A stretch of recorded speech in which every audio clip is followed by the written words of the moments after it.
welcome to twitch.tv/Overwatch University. My name is Toad Rage, and this is the finals week of Overwatch University League. I'm joined today by Cast, Nice to be here. and this is the finals of the EU tournament. We're going to be casting Division 3 first.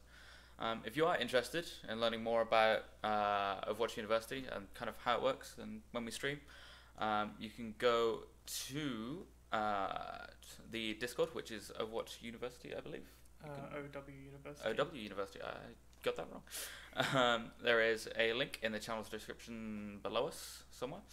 Feel free to join. We will be casting the finals, so this is the end. However, I believe Season 4 is starting in January, so if you want to sign up with a team, or even as a mercenary player, you can do that, or you can sign up. You can sign up to assist as an admin, or even as a caster if you'd like to. So we're going to get underway with these first teams. The first game is ESC versus Dynasty Esports. Yeah, so both teams have had a road to the pretty interesting road to the final. We're going to see a lot of different kind of tactics and strategies. People like playing dive, some people don't like playing dive. So I know you've got ESC have got a very interesting dive-based kind of setup. Yep. Whereas Dynasty, because of their multiple players, they have multiple subs they can bring in. They may be switching strats between matches. So yeah, if we currently go to look at, let's look at the map pools. So let's talk about the format first. So if you look here, we're going to start off with Lijiang Tao, a nice control map. It's going to be a best of 5 for the entire match this evening. We're going to start off with Lijiang Tao, which is control. Then we'll go hybrid, assault, escort, and finally finishing off with another control should we get to the 5 games. Being best of 5, it may stop between 3 and 5. Yeah, depending on how well each of the teams play, we may see a full 5-game series, or we may only see a 3-game series. We will have to see. But ESC's fairly standard dive comp when it comes to their perfect team, or what they consider their perfect team. We're looking at a kind of Winston, Junkrat, Diva in terms of just diving on. You've got Farah to support that, Junkrat as well for more AoE damage, and then the Lucio as your support and healer. This is kind of different for Dynasty though. They say they are very comfortable running a 5-tank and Lucio comp, which they have told us. But we're looking at their preferred picks at the moment. Zenyatta and Ana as healers, trying not to run the Mercy as much. She's very strong in the meta at the moment, and they're trying to avoid playing her. They enjoy the usefulness of the Nano Boost and the Transcendence. They do only like to run 1 tank, the Reinhardt. Yeah, so this is quite a big 3 DPS kind of run, but it's quite slow death ball type. You'll be using the Reinhardt to go for those really slow chokes you're walking through. You have the Ana placed quite far back, trying to make sure that you can get those healing. And if you're close up together, that grenade is going to do a lot of work over that course of the match. You've got the Tracer and the Genji probably going more quite large flanking as opposed to kind of diving back and forth. So a lot of their healing probably going to be coming from Zenyatta, where she doesn't have to have that line of sight for very long to get that orb of harmony on them, or they'll be jumping back and forth from the kind of health packs which are dotted around the map. So yeah, we shall see. We'll get into the lobby and make sure the teams are both ready, and we'll start off from there. Yeah, you did mention the Zenyatta's healing there. It's going to be very useful, especially if they do run the Genji and the Tracer. They 2 heroes that like to stick in the back lines, kind of stay away from their own team. And the only person that can effectively heal them really is Zenyatta, because the orb will stay on for, I think it's 3 seconds after you lose line of sight. Yes, 3 seconds, which was great during the dive meta. So you could get the Zenyatta, put the orb on your main tank, usually Winston. They would dive in with your Genji, with your Lucio, and then really kind of delete players from team fights, making it a 5v6 straight away. So we are just waiting on the teams to ready up in lobby at the moment. I think we're still waiting for 1 player for ESC Resistance. So what kind of gameplay are you looking for with these kind of team comps? Well, we see the ESC, they like to run Pharah and Junkrat. We're expecting a lot of AoE damage. They might try and run Pharmacy. I don't think they like to run it that much, but it is definitely a possibility. It is very strong in the meta at the moment. So running that Pharmacy comp could lead to a fairly easy victory if they play it correctly. Yeah, it was something that we've well, you and I have both casted before together, talking about that big Pharah kind of open skybox, loving life, kind of zipping around, dipping between like rooftops, trying to get those easy picks from the backline, because those rockets do have quite a very long range. You could fire them just kind of, providing you've got your prediction right, that you can do a lot of work with those from quite far away. Yeah, a good Pharah is a counter to a slightly worse Pharah. If you've got the predictions down, if you know what where your opponent's going to be at the right time, you can get those. You can just get 2 rockets off in quick succession onto the enemy Pharah, and then that's taken out, and you don't need a soldier or a McCree to kind of counter that. Exactly, and those kind of if your 2 Pharahs of very kind of equal skill level, that kind of airborne dogfight really isn't worth it. It does take up a lot of time. Yeah. You're essentially deleting yourselves from the team fight, and then makes it a 5-on-5. Yeah. And as a DPS player, you want to be doing the work for your team, taking out those high priority targets like the supports, especially with the current res on Mercy. You probably want to be taking out Mercy very early in the team fight before moving on from there. It's a scenario where if you think the enemy Pharah is slightly better than you, you're better off just going for the ground targets, because you'll get more damage, you'll get your ult charge faster, and then you will get the rocket barrage ready for team fights where the enemy Pharah is just kind of trying to dogfight you, and you're just ignoring her completely. Yeah, perfect. But you can also, in those kind of airborne dogfights, you can also use splash damage quite to your advantage. If there's a lot of rooftops, you can use the splash damage off those rooftops instead of actually aiming for the Pharah, who is a very mobile target. Yeah. That is something that does come in very handy in those kind of airborne. But here in Lijiang Tower, there isn't too much of a skybox. The inside is quite high, the roofing, but still, because it's the roof, and I just said about the splash damage, you probably, that Pharah on the inside may not pay off as well. So just having a look at some of the comps now. Don't know where they're going to be sticking with these, as they're going to be prepared to attack now. So we've got the very kind of classic kind of setup here from Dynasty, the ones that they said they would be playing. Yep. And as I say that, they then switch to a triple tank Lucio. Ooh. Yeah, they did say they like to run tank kind of comps. And the triple tank is very strong. However, we talk about it, and they swap again. They weren't quite ready to commit to it. They have gone for the Mercy. They know how strong it is. They know kind of what they're going to be looking for in terms of protecting the tanks as well as the DPS. So as we get started here, we're going to have both teams heading towards the point. ESC probably going to have the advantage with the speed boost from the Lucio there. We are going to see them kind of engaging up here on the high ground, and then as the point goes live, dropping down the stairs onto the point. Early pick there by Skaroki on the Junkrat, taking out Raoul, but then we're getting a lot of kills going in favor of ESC here. Yeah, it does eventually go down, and the point is going to be contested very strongly by Dynasty. They get into a good position, and they manage to contest it well enough. So on board here, already getting an ult here from Skaroki. He's going to try and disrupt an entire team fight before it even begins here with a cheeky flanking tire, but does get taken out just in time. Yeah, very unlucky to get the tire taken out there. He was looking to pick them off and kind of make an easy fight for his team, but didn't quite get it. Slapdash going down early to Moralito on the Tracer there. So Tracer doing the work of flanking around to the side and picking out those backline targets. Forcing Fish to use the res there, so res will not be available for this next team fight. Yeah, heavy damage going on to the Zai. She's very low. Might get taken out here. Has to use the personal barrier to save herself. Thangarth goes down to the charge. There's no shield available. Pulse Bomb finding Slapdash. There will be no Transcendence, and both healers are down on ESC. That means there's going to be no push, and Dynasty are going to be able to counter push and take back their position they had earlier.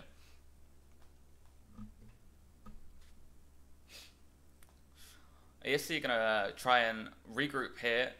They don't seem to be swapping their comp that much, trying to use the ult before they actually do. Riptide is going to come out, he's going to look for Lucio, or might look for the Reinhardt.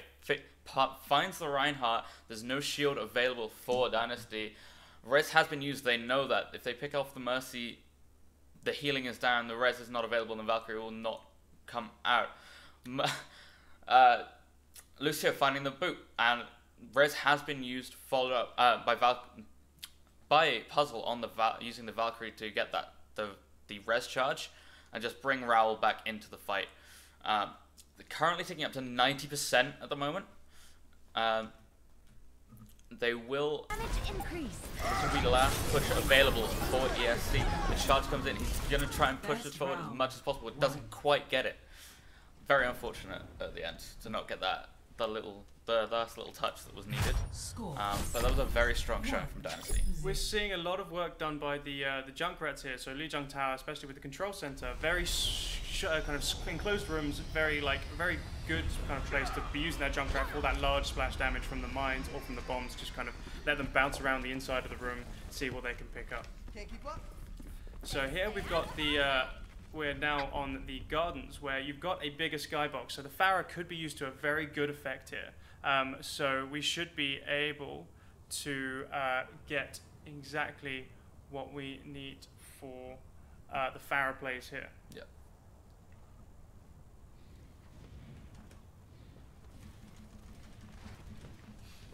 Yeah, we are going to see some early skirmishing. Winston almost getting knocked off. That was almost the team fight lost immediately.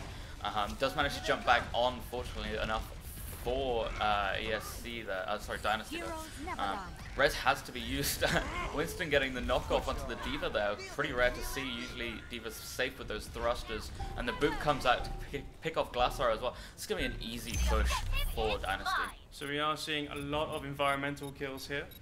Getting Dynasty straight onto the point, which is getting that first cap. So now with the Pharah, you're probably going to be looking for more of the flanking as opposed to, say, a Reaper strat where you kind of just stay on point and try and keep the point. But you now got a Pharah on Pharah dogfight, both with the Mercy combo, so it should be some interesting interactions, especially with the tower. You can get that splash damage off, as you were saying earlier. Yeah, getting some nice damage onto Ocelot there. Winston's down and there's no dive for the backline to take out any of the support. D.Va getting right up in the face with no name there. Doesn't manage to get significant damage on, but enough to push her back a little bit. The point does look like it's going to go in the favor of ESC though. However, the contest is on. No Name just trying as best as he can to stay in the air and stay alive. It doesn't quite succeed. Point still contested though. People being low, but not enough to actually be taken down. Jewel here is going to be looking to do the traditional Lucio thing of just sticking on that pillar, staying alive as long as possible, keeping mobile so that ESC cannot actually hit that. Race has to be used by Puzzle just to bring Vanguard back into it. Primal Rage comes out, he's just going to try to knock them out as much as possible.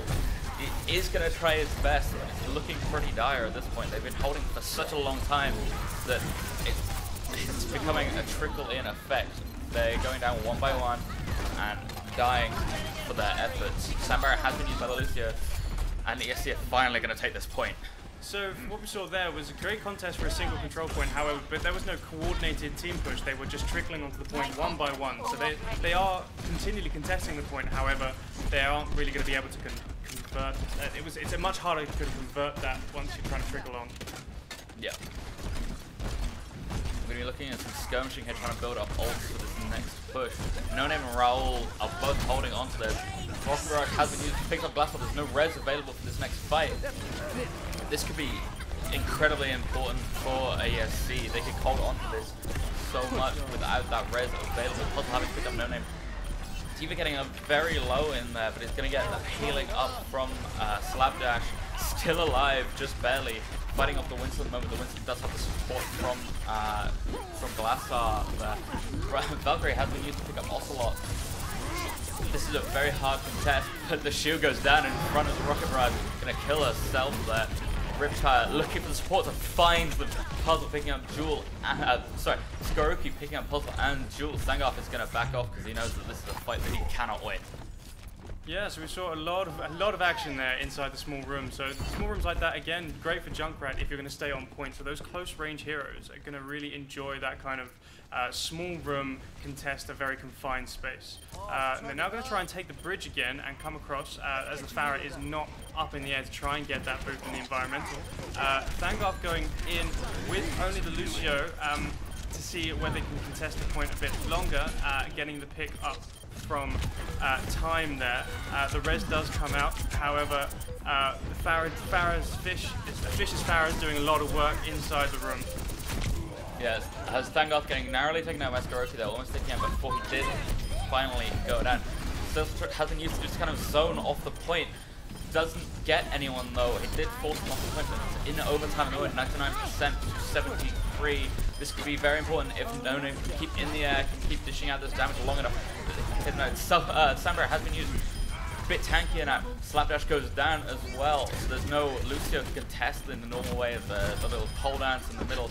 Time eventually getting taken out. He was on that point for so long, but doesn't quite make it.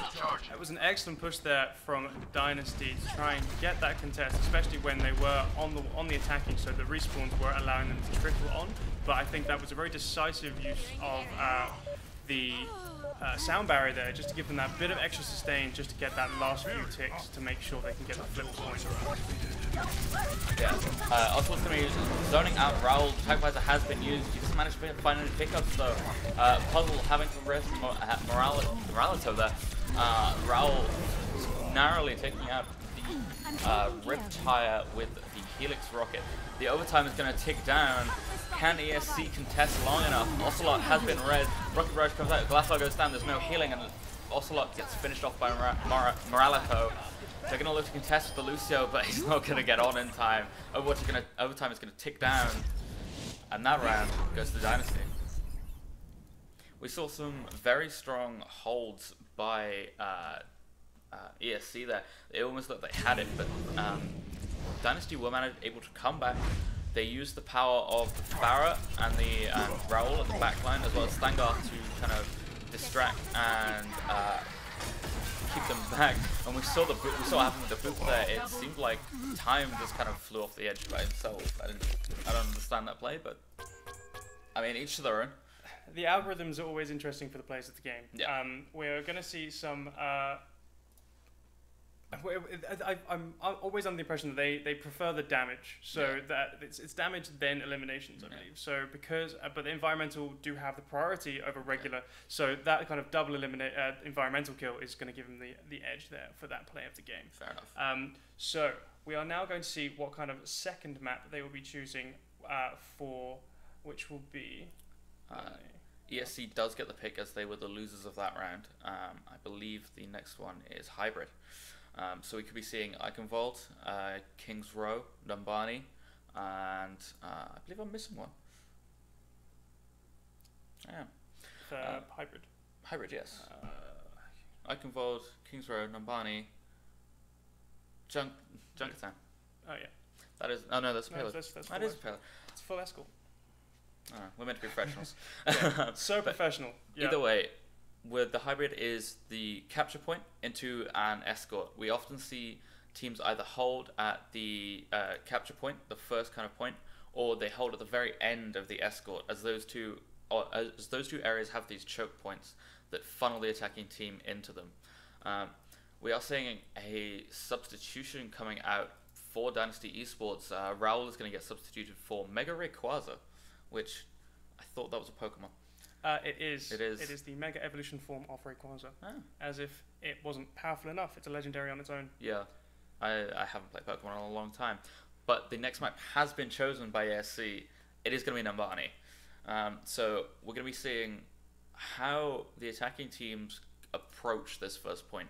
They're either going to go around the far left, through the buildings in the center, or they're going to go through the kind of middle sort of road area. So yeah, so going straight up the main street is the quickest way onto the point. So great for those like late kind of game pushes if you're trying to get straight onto the point to keep contesting.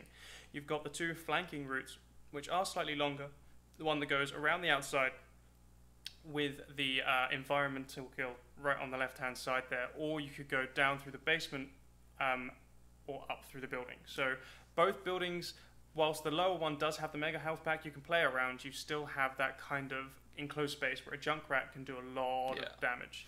Whereas then if you go around to the open-sided one, again, you've got the mega health pack you can play around.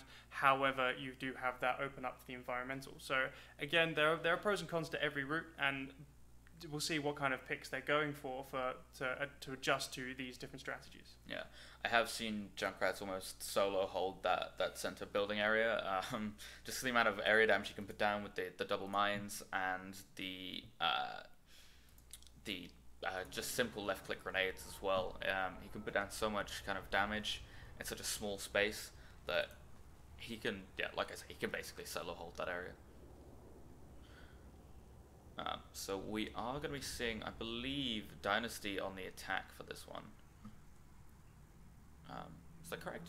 It's blue on attack and then red on defense. Or is it red on defense and then blue on attack? Who knows? I should probably know. It's something we should know. But this is the kind of attacking areas that we were first talking about. You can either go up these steps on the left and then through the building and up in kind of a second floor area.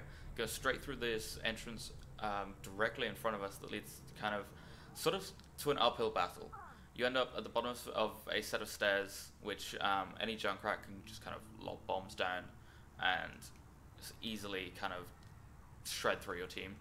And this is the far left side that we were talking about. Very open. There is the mega health pack there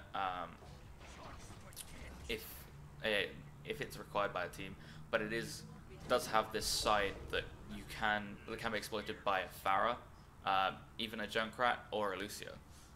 So you're looking at a very stationary defense here from Dynasty. You've got the Orisa and the Torbjorn are very stationary heroes. Torbjorn wants to be playing exactly around his turret, like he's, as you can see, Mega Rayquaza's doing there, just keeping it healthy. Maybe every so often straying off to give armor to someone who needs it, or just get a pick with the shotgun. And the Orisa again playing around that shield. Orisa being one of those what we call an anchor tank. No name there, just being able to kind of drop damage down where it needs to be. We are seeing a bit more of a dynamic attack here from ESC with a pretty much dive type setup. Now Oslo getting very low, got hooked in there. Oslo having to use the res incredibly early to get No-Name back into the fight. There was a lot of area damage denied just by taking him down, and leap into the edge and the punch in the face. The turret goes down very early to Fish.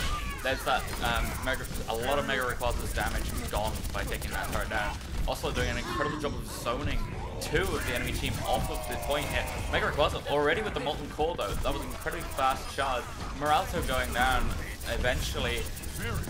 Mega Rayquaza's gonna try and contest as long as possible, but it's not gonna be enough. It's solo against 5. Puzzle is in the backline. Did get the res off onto Moralto, and Whole Hog has been used to try and push off as much as possible. Res on Moralto actually being key there and taking down Ocelot. He was on the high ground, able to do a lot of damage. Fish kind of backing off a little bit low, getting a res up by, not res, that killed up by Glatter. Self-destruct comes out, misses, unfortunately. No connection there at all. Rocket Barrage is available. Jules gonna go down. Is Rocket Barrage gonna be used to hold here? It is. Does pick off Mercy, but not before she gets the res off of them. Red Hawk is gonna go down eventually. He took a lot of damage from that, however he denied a lot, I think, from the healing there, which does actually reduce your damage taken. So yeah, we do see a very decisive take of the first point by ESC there. So it'd be interesting to see whether Dynasty set up a defense on this road stage, because not many teams do. You tend to kind of give up this space because of the different kind of the shift in spawn advantage, and then just trying to hold that kind of bridge area after the second point, as it is much easier and does give you much of an advantage as the defending team. So we are seeing a bit of a tussle here in the streets, which, if you can hold the payload just to kind of waste some time, take more time off the time bank. Here a tactical visor being popped there from Moralito. And he was looking for Fish, but not managed to pick it up. Both Valkyries have been used. There's 2 res charges available on both teams at the moment. Riptire coming out, he's going to be looking for the other support. Actually finds Ocelot in, Thangoth instead. Morales having gone down in the end, not managing to pick up much with the tactical advisor. Fish trying his best to deal some damage onto the payload, but a lot of healing going out, getting taken out by Thangoth. No AoE damage available for ESC at the moment. Thangoth doing some absolute amazing work at the moment. No Name finding both supports with the Dragon Blade, causing that amazing win to this fight. Looking tough for ESC at the moment, but Fish doing work, taking out Mercy, getting a lot of damage on Moralito as well. Ocelot getting low, having primal rage. So we're seeing the kind of the adjustment you have to make as a Mercy player to the new type of res. Like having multiple targets in front of you that you could choose from res. Previously you would be able to res both in a single ultimate, but now you've got to pick your target. You've got to make say, okay, out of these people, who do I need to kind of to do what I need to do? Which res do I need? Yeah, the change to Mercy's ult was fairly huge in terms of how powerful she was. Obviously, she's still very powerful, but not having the 10-second cooldown, and only having one charge, basically having one charge during Valkyrie, was very key into shutting down how powerful she can be. We're seeing time and slapdash with ults available, so that's the Sound Barrier and the self-destruct. We'll see how effectively they use it. I expect to see Sound Barrier used in almost an aggressive way, using it to engage onto Dynasty. So Dynasty have got the Transcendence, which is, as I said, it's usually about the pop. Great amount of healing comes out from Transcendence. Not much they can outdo that. Just to kind of give the team a bit more sustain in this kind of team fight. The res having to be pulled out there from Fish and got picked up by the Zenyatta. Still retaining the sound barrier for Slapdash, which is great because it means that the longer this team fight goes on, the more sustain that he can give in a fighting mode. So the Dragon Blade being pulled out there for No Name and picking up Mercy from the Glassard's Mercy. Fish still being able to shut him down in the end. Yeah, Ocelot using this Primal Rage to zone as much as possible while his team pushes the payload forward. Thangoth's trying to contest as much as he possibly can, but doesn't manage to do it. It's 3v1 there. Even as a monkey, you are going to struggle there. Self-destruct used by ESC. Picks up No Name. No Name is down, and Jewel is down as well. This is looking incredibly strong for ESC there. Slapdash finally using that sound barrier that he's been holding onto. Gonna use it to try and get these last few meters that he needs. Doing a lot of disruption here. No Name getting incredibly low. Is gonna eventually get taken out because he's taken out by Glassar actually, which is kind of rare to see. The Mercy pistol kill onto a Pharah as well. Well, it's that mobility from Valkyrie gives you free flight everywhere, so you want to be using that to your advantage, especially if the Pharah has positioned himself well out of the way. Mega Rayquaza picking up Glassard there with the self-destruct, which is quite a decisive one for the team fight. Yeah, Riptire having found puzzles, there's no res available for this defense here. They're going to be contesting this so hard. It's very difficult for both ESC and Dynasty to get any kind of ground here. ESC finally managing to make it, but that was a hard-fought push. That was an excellent defense hit by Dynasty there. Well, after the bridge and coming into that last 10-20 meters, they had an ult disadvantage of 5-1, and yeah, they still managed to contest for such a long time. Yeah, it's kind of proves that Dynasty, they're a strong team, but are they strong enough? Having seen only one control and one half of a hybrid so far, it's going to be tough to say. They do have a lot of flex in their ability, so whether they can choose the hero picks that give them the advantage, depending on what ESC bring out, is interesting. They did go 2-0 straight away on the control, so. But that doesn't discredit ESC in any way. They did have very good team fights and did hold the point and contest for quite a long time when they needed to. So, and if you look at the average SRs of both these teams, there's very little difference in it. There's about less than 50. So, again, according to the game, very evenly matched teams. So we're going to see, I want to see a lot of back and forth. I don't want to see any kind of decisive rolling. That doesn't feel good. Yeah. Yeah, I want to see a lot of clashing, especially with teams that are so evenly matched, especially in terms of SR. They're very close. We could see an incredibly hard-fought fight at the first control point, like we saw in on, I believe, Dynasty's attack, or again the hard-fought defense at the end of the payload push.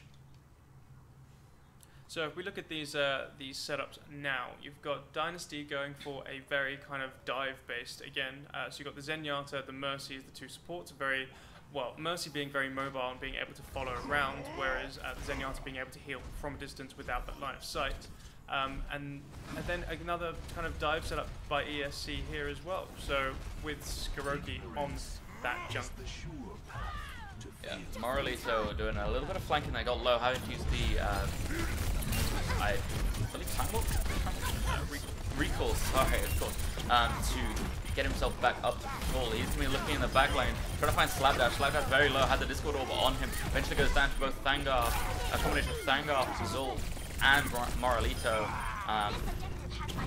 That was a very clean push. That was very clean. That was all initiated from a single pick by No Name on the Pharah, taking out the opposing Pharah of Fish, and that was incredibly decisive. That was a great pick to go up, because that means that as you go into that 5v6, you've got the advantage, and the other team doesn't have the DPS to kind of match yours.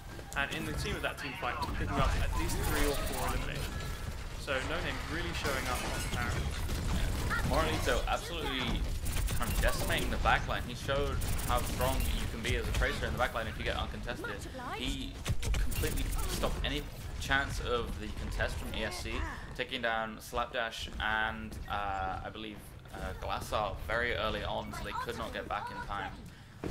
Couldn't even touch, they couldn't even see the point. It was that strong of a contest. So we are going to be looking at a bit of skirmishing in the streets here. Moralito's got the pulse bomb. He's going to be looking for a key target. Skiroki is not the key target he will look for with the pulse bomb. He's going to be looking for either Slapdash or Glassar. If you can get either of those two, a lot of healing goes down. No defensive ults come out, and it becomes a lot harder for ESC to pulse. He does find time though. He uses the pulse bomb to knock him out of the mech. He's going to be looking for the headshots onto the mini diva, but it's very difficult. Very small hitbox. Ocelot jumping into the air, trying to get as much disruption as possible onto Dynasty, sorry. Riptide used. What's he gonna find? He's gonna find nothing by the sounds of it. He gets taken out by Jewel there, getting a sneaky double kill. Glassar thought he was safe, but not quite safe from the ravages of time. So we've got the ult economies here. You've got Mega Ray Quasar with that self-destruct and No Name with the barrage. On the other time, you've got Glassar with the Valkyries. You've got one tank each, one DPS ult each, but you've still got the support ult on the side of ESC, so they're going to have the advantage there. No Name uses the Rocket Barrage, finding time in Skiroki that one of the tanks is down, but does get res. Glassar having to pop the Valkyrie to get them back up there. Thangar jumping on the point, throwing down the barrier. Not quite enough though. Fish picking him up with the Rocket Barrage. That's going to be a hard reset for Dynasty. Clean defense from ESC, using their ults in the right ways to actually hold off Dynasty, having to force them back to their spawn. Yeah, and Moralito going down there a little later than the rest of the team, so you're going to have a bit of a stagger there on the respawn. So you've got to wait for that 6v6. It's very rare in Overwatch where a 5v6 does come out with 5 on top. Yeah, we're looking at Fish trying to pick off No Name, but No Name has the Mercy support, and Fish isn't quite landing the shots that he needs. Thangar's getting very close to his ult. He's at 90% at the moment. He's getting him to about half. He's going to be looking to harass Glassar and maybe even No Name with the coil there. Moralito finding Glassar eventually with a combination again of Zul and Thangar. Zul's gone down for his effort. The primal rage is available. He's going to be trying to get Slapdash as much as possible. Taking down there. There's no sound barrier available, and the heal is down. Glassar is the only support up for ESC. Skoroki does have the Riptide. He's going to be using it. He's going to be looking for Thangarth, who finds him. Thangarth was the one who caused so much problem for ESC there, and he managed, and Skoroki does take him down. Moralito eventually taking down Skoroki with the Pulse Bomb. Glassar, no res available for ESC. So we're going to see how they cope with that. However, strong push back.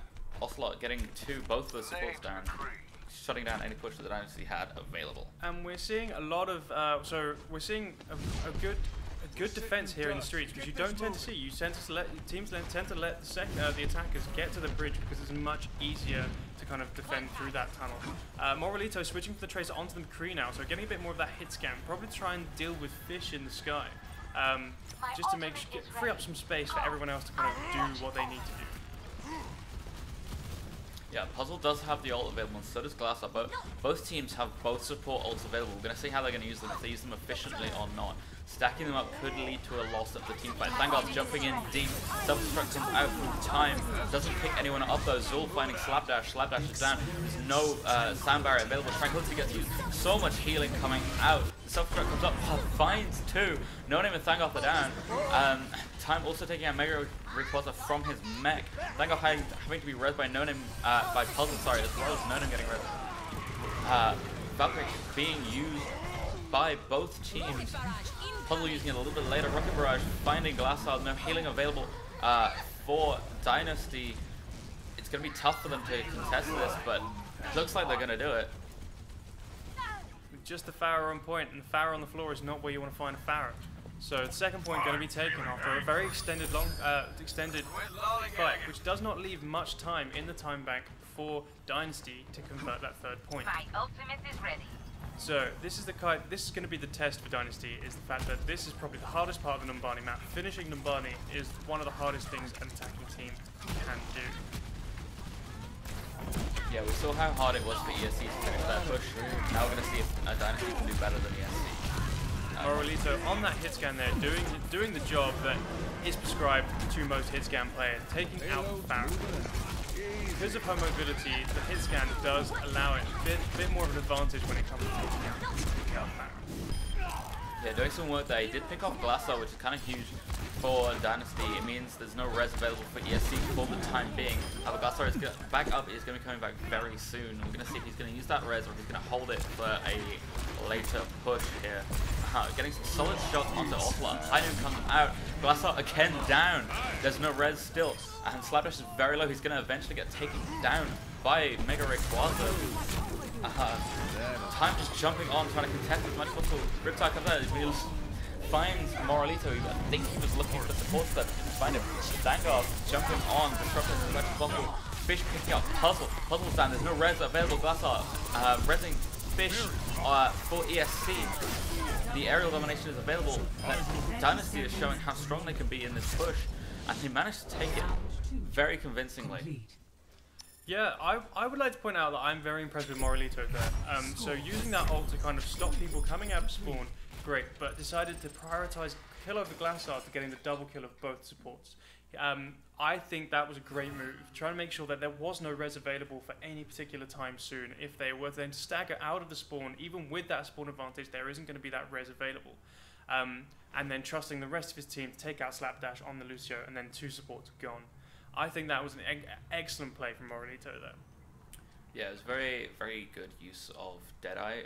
Like you say, zoning from the spawn as well as just getting the solo kill on Glassar was more important than getting the double kill that he could have. He definitely could have got the double kill, but I feel like he thought had he held it longer, he could have either been killed or Glassar could have gotten away using Guardian Angel, or maybe even just walking. Yeah, and that's kind of plays you don't tend to see too much of unless you're in that coordinated kind of stack or team.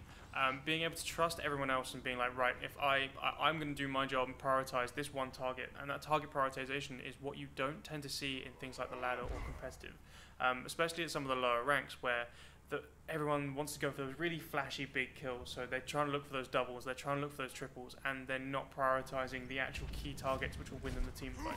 Yeah.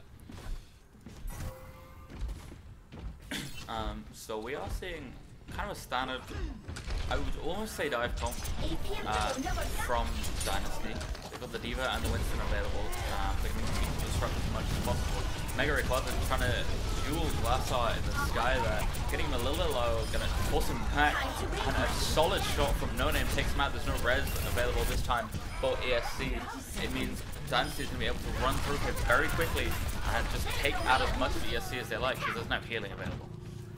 So Fish starts out on the Genji as opposed to the Pharah, but has now switched back to that Pharah, deciding that the Genji wasn't going to quite work out, which is unsurprising with a team that's not running a Zenyatta. So Genji was very strong when Zenyatta was being used, so that because you did not have to have that direct line of sight. But now with the Mercy doesn't want to dive too deep to try and res or heal the Genji, otherwise it is very exposed to a kill from the rest of the team. So we're now into overtime, so now it's going to be a case of leave the point as the time ticks down. So the longer you spend in overtime, the faster it will tick down. So now you're looking for anyone steps off this point, it's probably going to delete the entire bar instantly. Yeah. Like you say, it's going to get done very quickly. They need to keep at least one person on. They want to keep a minimum of 3 on at any one time. That's the fastest the payload pushes, and it's less likely that a mistake will happen where someone steps just out of range and they lose it. So in unusual use of, so usually when moving forward and getting a better position, usually say one tank and the DPS that go forward, but sending both tanks forward is making sure they're going to get that space to kind of push as far as possible. Zoning ult there from Time, managed to pick up Puzzle, so no res available for the rest of the team fight, but the Zenyatta pulling out the Transcendence just to give the team a bit more sustain, because if they step off the point now, that is it, that is the end of their push. Only one left, 2 left on the payload. It's going to be Mega Rayquaza and Moralito contesting it as long as they possibly can, but it does look like they're fighting a very uphill battle at this point. Slapdash using the Sombra to make his team even tankier. It's even harder for Moralito to take them down. Mega Rayquaza does get res. It's looking almost favourable for Dynasty, but it's still a very strong fight. Riptide getting narrowly denied, and I believe 3 members of Dynasty left the point at the same time there. Exact same time. I felt bad for Puzzle there. Puzzle got taken out, and then as soon as she got back, got 1 res off, then got taken out again. Yeah. Kind of feels bad. You don't want that. You want to be able to get there, do your job, and keep with it. Yeah. The job of Mercy is to res. However, you want to stay alive long enough that you can heal as well. Being immediately taken down after you get to a team fight is kind of heartbreaking, because you get there and you're like, yes, I'm gonna do it. I'm gonna heal. I'm gonna stay do my alive job. I'm gonna get 2 reses. Make some sort of clutch play. And then no, I'm just taken down by a soldier or a Genji or whoever. It happens a lot. I'm not salty. So in terms of team comps, very similar on the attacking side again for ESC. Very similar to what Dynasty just ran. They're going to be using the Diva and the Winston as a kind of jumping into the backline diving. However, their difference is they have Skoroki on the Junkrat, which is not often what you see on an attack, especially in a big open area like this. Well, that's very true. However, we have seen a lot of work done by Skoroki on that Junkrat. So sticking to what they know, which is great. If you play something you're comfortable with, you're more likely to do work than you are with a hero which is more meta, but not what you're comfortable playing. Yeah. Dynasty is setting up in sort of the back area, and ESC has spotted this, so they're going to go around so they can minimize the amount of time they're spent in the open and could be taking damage at a long range. So both teams fighting over the high ground here, and they're just going to try and get as many pigs as they can before having to descend onto the point once they feel they're going to decidedly take it. There's no point giving yourself that disadvantage in preference of the point at this, whilst you've got both teams up and doing quite a lot of work. Yeah, strong defense coming out from Dynasty though. Both Mercies went down incredibly early, meaning no reses and only half the healing that would normally be available. And then Dynasty used that to their advantage, and they just kind of picked apart various members of ESC. So Mega Rayquaza jumping off the side there, probably to get back into the mech. I think got demeched, and you want to try and get that respawn because of the kind of advantage they had. It's probably a better move to get straight back into the mech as soon as you can, rather than waiting around in what people call the Gremlin Diva form. Yeah, Fish taken out very early on into this push, meaning the res is used incredibly early. Deadeye finds Glassar again. Moralito using it greatly to his advantage, only picking out the key target of Glassar instead of going for maybe a higher kill that he could have got. So very good play there from Moralito. Fish found himself in a very unfavorable position for a Pharah, in a narrow corridor with a Gengu in your face. Not exactly what you want. Pharah is very much more comfortable up in the sky with possibly a Mercy. She can contest very well in the narrow corridors, however, the Genji deflecting the rockets back into face is not a good idea. Time managing to pick up both supports there with a single use of self-destruct, which is going to be very, very definitive in this next fight. Yeah, Fish down early by taken out by Moralito, and a combination of Moralito and Mega Rayquaza there. Moralito going to be standing off the point, but he's going to be using his range and the stun grenade there. However, Skuroki showing how good he is on the Junkrat, sneaks up behind him, get a couple of shots in the back, and he's down. Thangar's trying his best to contest here as long as possible. Transcendence was used, I believe, by Zul there, just to keep him alive for as long as he can. We are into overtime now. It's going to be longer and longer this goes on. The faster and faster it's going to be ticking down, like we said earlier. And they did manage to take down the last member of ESC, which was Skuroki, as he jumped off the point. And that means that it's going to be a Dynasty win.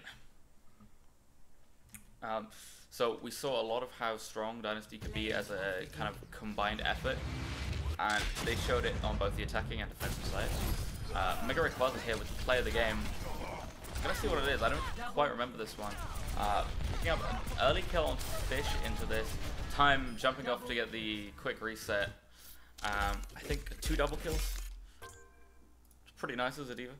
Yeah, again, those kind of kills and damage. There was a lot of damage. Time did manage to get a lot of damage off the opposing diva before that kind of jump off the side. So current score is Dynasty Esports 2. ESC Resistance, none. So, being a best of 5, could Dynasty take the next one? What do you think? We've seen that they've been very strong in terms of their team coordination, how they contest the points, and how they use players like Moralito to actually, and their ult in a very effective way. They use it just to pick off single supports. Not even going for big flashy kills, they just go for the one support, make sure they're down, and then ESC lose a lot of their defensive capabilities. Yeah, and we're seeing a lot of flex from a lot of the players there, which is what you want to see in a team. You can be a great team on a single composition, but as soon as some of the balance changes, or as soon as that goes out of the meta, or you come up against a team that just has, or is just kind of got a hero composition which better than yours, you want to be able to see your own team flex onto those different heroes, try and balance things out again, because Overwatch is one of those games where hero pick is important. So we saw Moralito on the Tracer, we saw them on the McCree, we also saw No Name switching between Pharah and the Genji, all that kind of making sure you can flex between multiple heroes depending on what you're coming up against. Yeah, he showed that he was good on whichever of the heroes that he decided to pick up. Be it the Tracer, he showed a lot of consistent damage in the backline, meaning that the supports were constantly harassed, constantly having to save themselves over their own teammates. And then he was very strong on the McCree as well, getting solid headshots onto the Mercy and the Pharah consistently. And then using the Deadeye, like we say, time after time, just picking up solo kills onto the supports, and then allowing his team to push forward with that advantage. And then, who was it he played at the end there? Was it so there was definitely Genji. Yeah, he did play the Genji at one point as well. Very consistently showing that he can go between the flanking heroes and the hit scan kind of backline heroes. Yeah, exactly. So, having done the first 2 maps of this final series, we are going to go to a quick break. We shall be back in about 5 minutes. 5 minutes, yeah. So, don't go anywhere, and we'll be back with you soon.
We are back, ladies and gentlemen. Slightly shorter break than anticipated. We're going to try and get into the next game as soon as possible.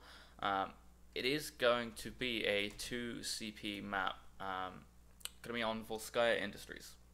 2 CP maps are often seen as maps that end up with draws. A lot of teams, they will take the first point, or very often they may even take the second point. And then once it comes to this, to the swap, either the same team quite often takes the same amount of points that the first team took, and then you end up with the draw situation. You do obviously get the remaining time that you had from the first push. However, again, I find that a lot of teams take the same amount of points in that time. Yeah. So Volskaya second point. Very hard one to contest for if you're an attacking team. Even though the statistics for all the maps come round to about 48%, 52%, or round about there, somewhere in that range, it does always seem to be a much harder job to push onto that second point if you're attacking, unless you have a lot of momentum from the first. So we're probably going to see a kind of more extended team fight here for the second point. Sombra is definitely a hero I've seen used to great effect here on Volskaya Industries, with those big health packs on the left-hand side of the first point that you can play around as a defending team.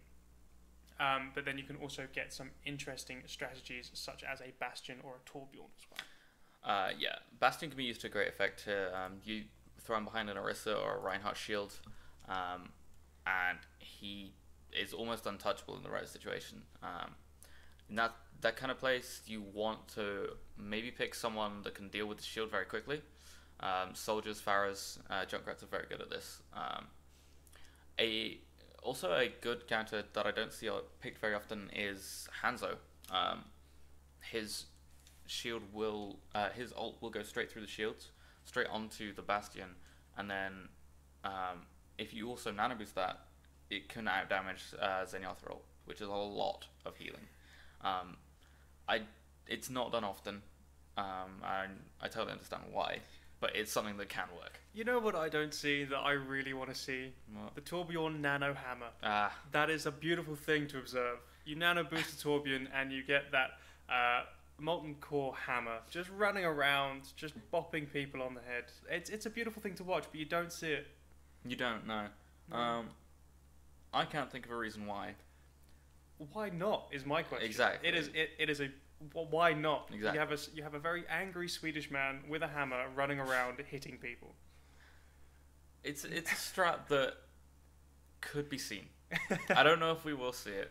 Looking at the current team comps, I don't think we're going to. Well, it is always the South Korean Apex that come out with the strange strategies, like the Mei Bastion jumping over walls type strategies. Yeah. So if any of them want a new strat, there we go. I'll suggest it. Copyright that. It right. is the nano hammer. Okay. I mean, you're making up the strats, you're theory crafting for anyone that wants it. Yeah, exactly. Anyone that wants it. Just put your name on it. That's if you manage to pull it off successfully, clip it, tweet it at me, at SithisCasting, and I want to see it. Yeah. I want to see it as well.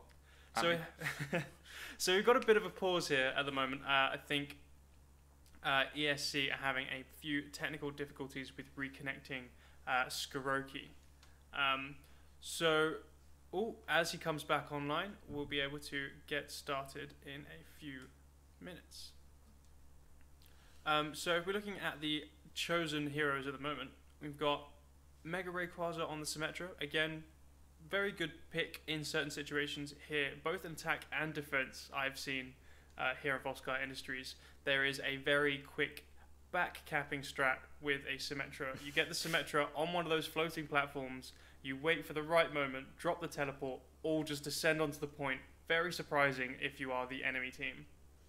It can work, however, if the enemy team sees that teleporter and sees you kind of just hiding around in the back there, it can be devastating for you. Very easily countered. It's a case of all of your eggs in one basket, except the basket is a teleporter, and all of your eggs are a team just kind of pouring out of it and getting devaulted. Yeah. or if you just have a Farah just in front of that with a barrage, as soon as you come forward, you just get lots of rockets to the face. Yeah. So again, another pause because of the connection with Skoroki there. On this first point of Volsky, you can get a very quick cap if you have a very mobile team as well, if you go on that far left around the outside over the environment, which with ESC's current lineup could be done. I know the jump's quite difficult with a Winston, but a D.Va, a Lucio, Farah, and a Mercy can definitely do that. And a Junkrat with a double mine now as well. Yeah. Whether we see that is another question, because again, very easily countered. All you got to do is have a Mei with a wall, and that's it. That's game over for a team push. Mei with a wall, Lucio just standing there, booping people back, waving and going, "No, you get in the water. We don't want you coming around here. We know you're here." For the boop god. Boops for the boop god. So that is definitely a possibility. They could just go for the standard dive through the center. If they knew what Dynasty's team were currently running, do you think they would stay as the current comp and whatever Skoroki picks? So, seeing as Dynasty have gone for a bit of a slower kind of setup, we've now got a new substitute coming in for Dynasty with Rio on the Mercy. But because they are a slower kind of composition, it's going to be a lot of hiding behind the Rhine Shield. If they set up on the high ground, Fish with that concussion grenade is going to be extremely divisive in getting them off that high ground and really initiating that team fight well. That is something that you don't see a lot of Farahs doing if you're playing quick play or the ladder very much, is using that concussion grenade. So you can use the concussion grenade to move yourself around very quickly. So if you want to disengage very quickly, you see a lot of Farahs trying to get those environmental kills constantly with the concussion grenade. But just pushing someone the wrong side of a shield, also very good use of that concussion grenade. I've also seen it done with Zarya's ultimate as well. And Orisa putting a shield down and then using the grab just to pull them onto the wrong side of that shield and just watching them cry silently. But I'm gonna assume that they're gonna go for a very kind of high ground base. So I think Fish there is going to be a very good counter to that, depending on how good Rule finds himself on that Soldier 76, trying to take him out of the air. Yeah, Roll has kind of shown that he can be good at the hit scan. But he does need to position himself in the kind of right situation. Every now and again we see him a little bit out of position, a little bit stepping too far forward, and he gets punished for it. So he needs to find that positioning well enough. If he can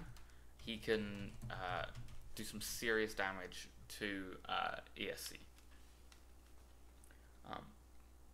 I'm interested to see how they set up Mega Rayquaza's turrets, whether they set them all in one place like a lot of people do, or if they spread them out a bit. Because I know a lot of people like to run the kind of what is quoted as the kill room, and you'll put all of your Symmetra turrets in one room, maybe by the doorway, and when they don't realize it, the team runs in, gets decimated, and then you very quickly get your ult charge. However, that is again a situation of all your eggs in one basket. If they have a Winston, the Winston just kind of comes in, spins around with his taser, and that's it. Your turrets are down, and you've lost a lot of the time you spent setting up. So it's going to be depending on whether Mega Rayquaza and No Name coordinate. Well, they're definitely going to coordinate being on the same team, like in a coordinated team. But whether how the synergy works between them. So you could have Mega Rayquaza set up the turrets on one choke point, No Name covering the other choke point with those grenades, with the mines and everything. Then that's going to be basically closing down two modes of getting to the point very quickly, which could be very effective, making sure they got the support, which may be a bit of a stretch because you've got that solo Mercy. You've got the solo here with the Mercy, and whilst you can put out a lot of healing, whether that's going to be enough for 2 tanks plus 2 DPS is going to be an interesting one. You do have the Roadhog with the self-healing, and you do have the Soldier 76 with the self-healing, but whether they're going to completely disregard healing those two in favour of healing everyone else. Yeah, you do see a lot of people picking Symmetra sort of as a proxy heal. When you get the shield barrier up, the ability to just kind of put that down, and it kind of heals in a way that like it gives your team health, and then will automatically heal as long as the shield bearer survives. Yeah. But then again, there's another layer of complexity to playing Symmetra is to try and decide whether you want the teleporter or whether you want the shield gen, and kind of picking the appropriate point and like which one to choose from. You then get some interesting teleports, but on a 2 CP map, when you're quite close, if you're panicking and panicking, but under a lot of pressure to get onto the point very quickly, then maybe you then choose, as a defending team, you choose a teleport for the second point over a shield gen, but most of the time, because you have that massive spawn advantage, the shield gen is the way to go. And again, depends on how you're dug in on the first point, whether you go for the teleport or the shield gen. So if you're being very decisive and being very kind of dominant with your defense, then maybe you want to go for a shield gen over the teleport. But if you need to get people back onto the point as quickly as possible, then the teleport's a better choice. So it's another layer of complexity you play with Symmetra. Yeah, I think you hit it pretty much dead on there. If you get steamrolled, you're going to want the teleporter if you get it in time. And if you're kind of dominating in the hold, you get it putting so much damage down with your Junkrat and your Soldier 76 that you will just take the shield generator, make it even harder for the enemy team to kill you. So an interesting strat you can get with both the Roadhog and the Symmetra is the Hook'em and Cook'em. So let's just talk about the Death Door with having 6 turrets around a certain space. You then use the hook from Roadhog to pull people into that door when they do not want to be there. The Hook'em and Cook'em. Yeah, that's a very effective way of just kind of picking off targets. You often see people talking about getting picks as flanking heroes, but that's kind of a different way of doing it. You essentially make them flank you into a bunch of turrets, which nobody wants. Yeah, and I think that's definitely the new way that Roadhog should be being played. So there was a very big change to the way Roadhog operated a while ago. So the DPS went straight down because they didn't like the way that Roadhog was being used basically to delete players. Because of the self-heal, because of so much health, you could just run around the map and just take people out one by one, and you didn't have to really coordinate with the rest of the team. They changed the damage so that he could not then immediately just delete people. And a lot of people who played Roadhog were very unhappy about it. But then this is the new way of playing Roadhog, is the fact that you then stay with your team and you use the hook to pull people out of position and make sure you can get those picks with the team as opposed to on your own. So yeah, if you're playing that kind of strat where you're working with a Symmetra, that's kind of the new way of, new inverted commas of playing Roadhog. Yeah, I mean, it did come down to, he is a tank, he shouldn't be walking around just one-shotting anyone that he feels like, and hooking them through walls that he shouldn't be able to hook them through, and God knows what else. I think at the end of the day, it was a good quality of life. I say that in kind of inverted commas.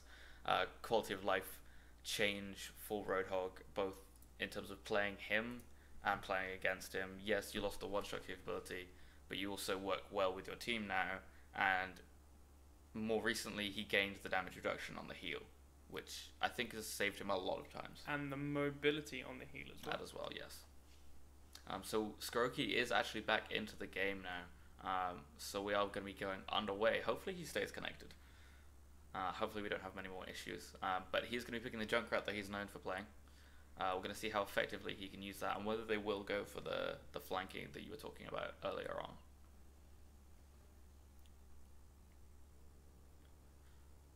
So I wouldn't go as far to say that ESC are running a dive comp, because Pharah was like an alternative pick for the dive comp. It was usually the Tracer and the Genji. So with the Pharah being an alternate, and then definitely not with the Skoroki on the Junkrat, but Junkrat with the double mine is very potent at the moment. So we're seeing a very forward push here from Dynasty. They are set right up by the first static choke point as opposed to taking the high ground, which does make it a bit harder to deal with the Pharah. No Name picking up time on the Mercy very early on. That is a very decisive, very kind of... It does stop that push right in its tracks, doesn't it? Yeah, the taking down the Mercy, having no res and no healing available, really. I mean, Slapdash obviously healing on the Lucio, but it's a lot less than time we'll be putting out on the Mercy. It was very important to slowing down and then eventually just kind of killing out the first push. Glass are going to be diving deep here into the backlines, looking to pick off Rio on the Mercy. Does eventually take him down, and no res is available at the moment. Slapdash is still alive, just kind of in the backline. But like you were saying earlier on, there's only one healer. As soon as Rio goes down, they lose a lot of their defensive capabilities, even if they did have the Symmetra turrets and the Symmetra shielding available. Yeah, I feel that was a slight misplay there from Dynasty, is standing in the middle of the static choke. Yeah, standing in the static choke point, kind of trying to hide as much as possible, but not really being able to, especially when the attacking team contains a diva who can literally just jump on your face, as well as a Winston who will jump on you, taser you, and you're gonna die eventually. Like, yeah. You can heal, you can self-heal, but not that much. So Thangarth taking out time there again to really, both teams really well coordinated in making sure they took out the Mercy early in the team fights, because otherwise you get that first pick 5v6 and then suddenly it's 6v6 again if it's not the Mercy. So yeah, definitely want to prioritize the Mercy when coming into these team fights. If we look at the ult economy here, you've got 4 on the side of ESC, where only 2 on the side of Dynasty here. So if ESC were to push at the moment, probably going to get, if they're going to make a decisive push, then yeah, they're going to get the ult advantage straight away. So probably going to use that sound barrier to initiate the fight before diving onto the point. Unless he's going to decide to use it in a very defensive way and wait for someone else to pop their ult in and then use it in response to that. Getting very low there, almost getting taken out, but not quite enough. Does get healed up by time and his own self-healing. The Samurai is still available. Ocelot has gone down though, the res having to be used by time. Skoroki finding Jewel. There'll be no sound barrier available for Dynasty. This could be huge if ESC managed to get onto the point. Slapdash kind of getting zoned out here. He's being forced away from his team, eventually getting taken down by No Name. Not going to be able to use the sound barrier that we were talking about earlier.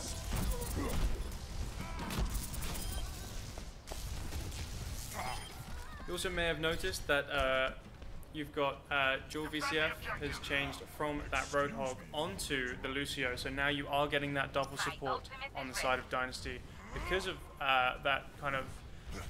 I would say that's kind of the opposite way around. So you'd probably drop down to 1 healer when you have that spawn advantage on that second point, as opposed to going up to 2 healers on that second point. Maybe they are deciding that they wanted a bit more heal than just solo Mercy, and regardless of the spawn advantage. Possibly, yeah. I think they saw how quickly their defense fell apart when they didn't have the double healing, and decided that the double healing is more effective than relying on spawn advantage. Rocket Rush being used, taking out Time there, and Skoroki going down as well. No push is going to be coming out from ESC with 2 heroes down. They're going to have to pull back, try not to lose any more, and kind of regroup and respawn. Yeah, yet another thing that you see with teams that you don't possibly see when you're playing in the ladder or quick lane is the disengage. Being able to decide, actually, probably should back off now. A lot of people tend to be like, oh, it's fine, I'll just respawn. But again, it's a game that you can't have that 5v6. It's very rare that you will win that 5v6 if you are on the side of the 5. So being able to disengage and tell when that needs to happen is a very good skill. Both attacking supports have gone down. The ESC were looking strong with the push, using the high ground, going over the side, but both supports got taken out very early on into that, meaning there was no sound barrier, and no Valkyrie available. Completely got shut down by Dynasty there. So like I say, second point Volskaya proving a bit harder to take than the very, very quick push onto the first point that we saw. Yeah, it's something they see very often. People push onto the first point very quickly, they have the momentum, they throw themselves onto the second point, and then they get pushed back by the spawn advantage. Time getting taken out early by No Name. There's no res available again for ESC. So they're gonna have to reset and kind of wait for time to come back up, and Skoroki as well. No Name got taken down. Rio just gonna use his res in this kind of calm time to get No Name back into this, back onto the point, so they can just kind of reset themselves. So time again, so in the last 2 to 3 team fights, you're seeing time going down very early, being the first pick of the engagement, which is basically stopping ESC from moving anywhere forwards. You don't want, you definitely don't want the Mercy to be the first pick of the entire engagement. Otherwise, there is no going to be there's no way to balance that out again. Time going down again, and the first pick of the entire engagement being time. Yeah, what we're seeing from Time is he's playing very aggressively, kind of putting himself in situations he maybe doesn't need to be in, and then he gets picked off by No Name, like so constantly that No Name just knows where he's gonna go now. He's got the read on him, and once he knows where he's gonna go, he just has to fly behind him, where no other members of ESC can see him, and then just put a few rockets into Time, and that's it. That's the push kind of completely countered. So only 1 minute 12 remaining here for ESC to try and take the second point. So we are seeing like yeah, like I was saying, they're very kind of aggressive positioning from Time. Well, Slapdash going down first this time, so no sound barrier, which is the one of the available ults, support ults.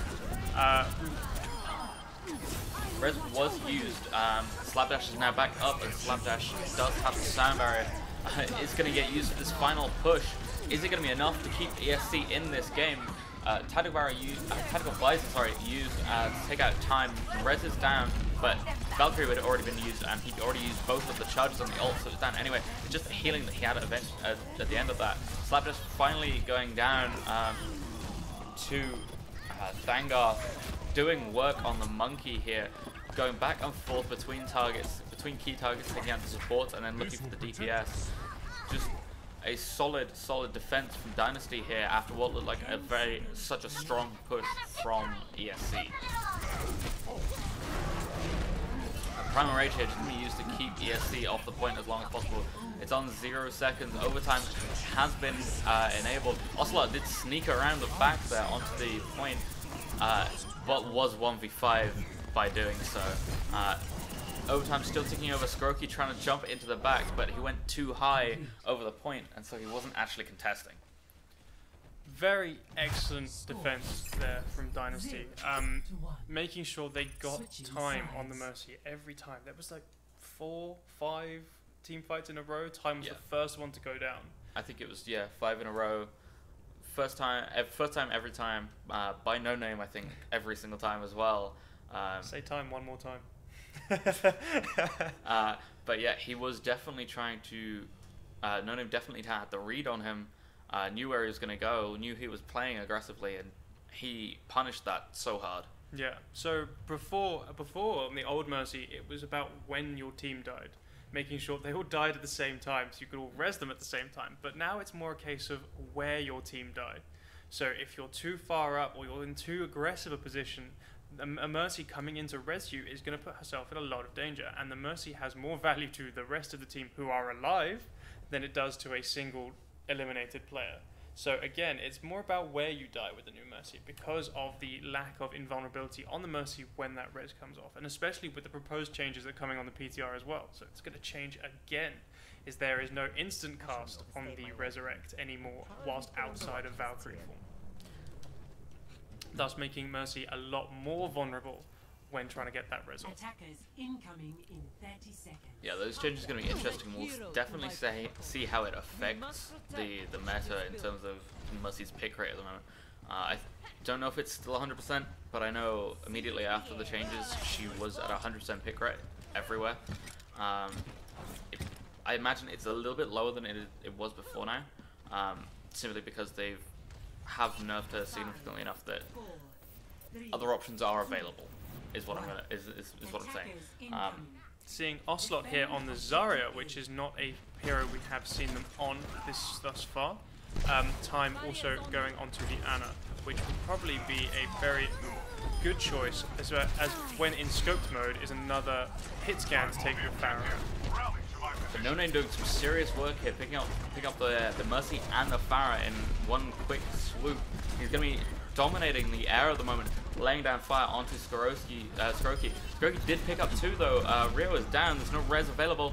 And healing is also not going to be available. He's not going to be building the Valkyrie charge either. It's a very significant pick-off there. Riptire used finding No Name in the air. No Name was not ready for that at all. He knew it was coming out, but he didn't know where it was coming from or if it was even going to be coming for him. Slapdash trying to get onto that point, but right at the arms of a waiting monkey there. Vanguard using the Winston's mobility as sort of like an anti-air defense, which is seen quite often nowadays. However, the Pharah is often paired with a Mercy, and Vanguard Winston's damage is not enough to actually get through that. So pushing forward on the second point now, all they need is a third of the capture bar, and that's it. That is the map. With dual VCF on that Lucio straight away this time, as opposed to the Roadhog, which we saw him start off with last time. Probably going to get that speed boost straight through the choke.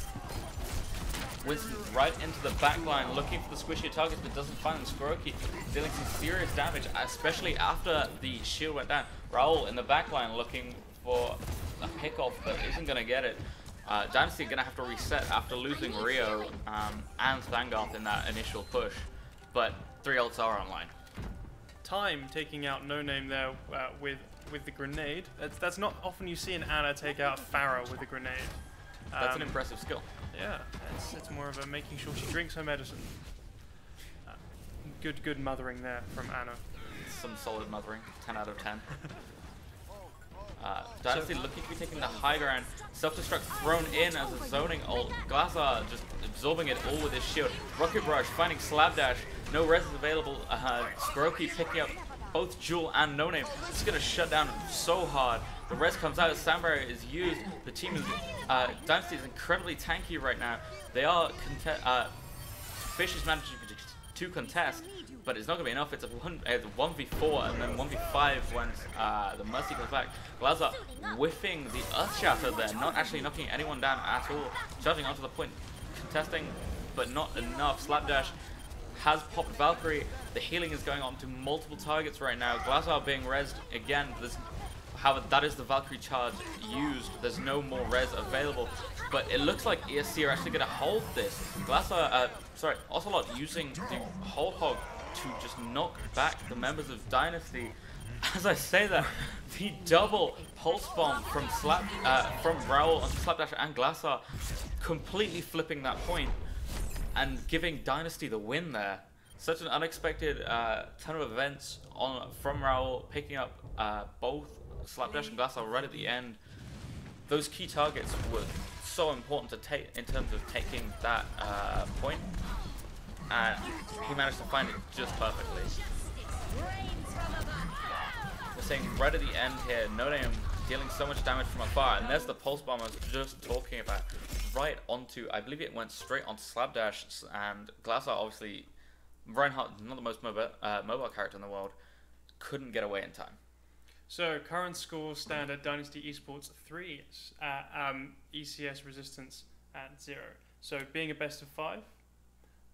That is GG to Dynasty Esports. So a very definitive final here for the Overwatch University League for Division 3. Yep. Dynasty Esports very much taking it.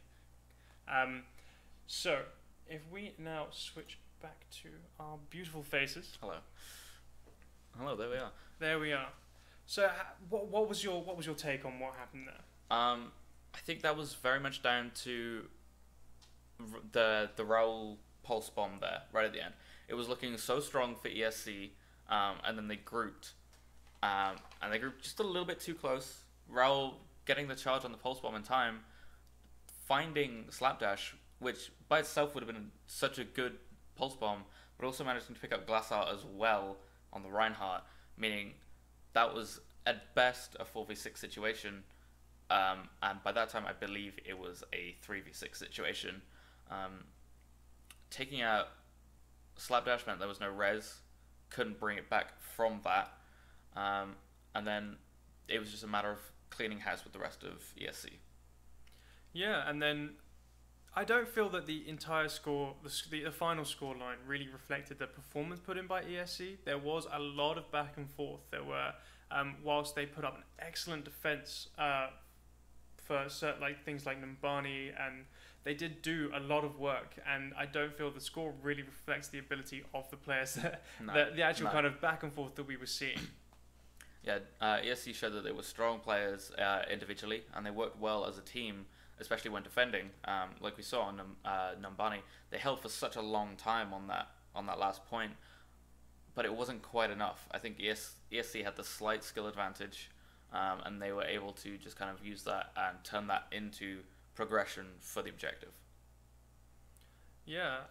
So we are now going to, being that's the end of the final for Division 3, we will then be back a bit later to talk about Division 1, the final for Division 1, who, if we go back to here, is going to be Last Rites versus the Wu-Tang Clan. I Yeah. very much appreciate It's a the good pun name. there. That's a strong name.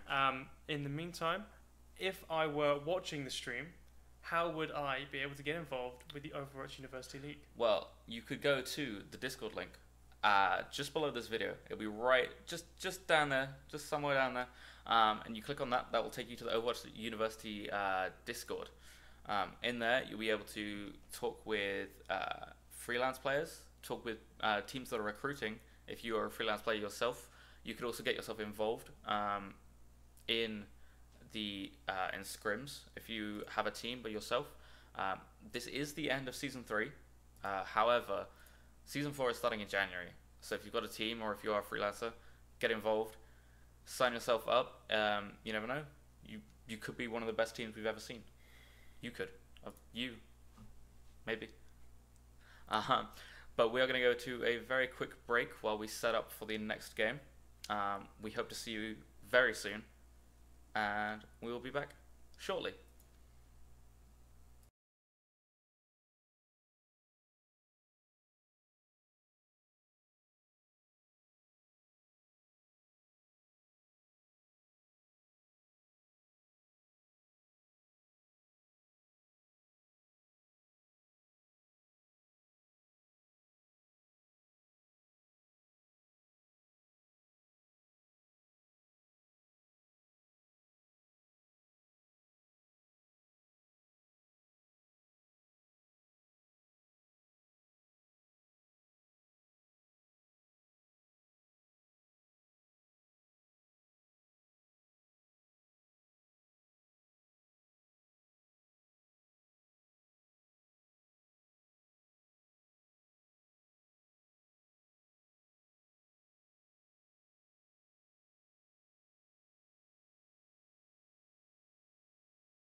back, ladies and gentlemen, to twitch.tv/Overwatch University.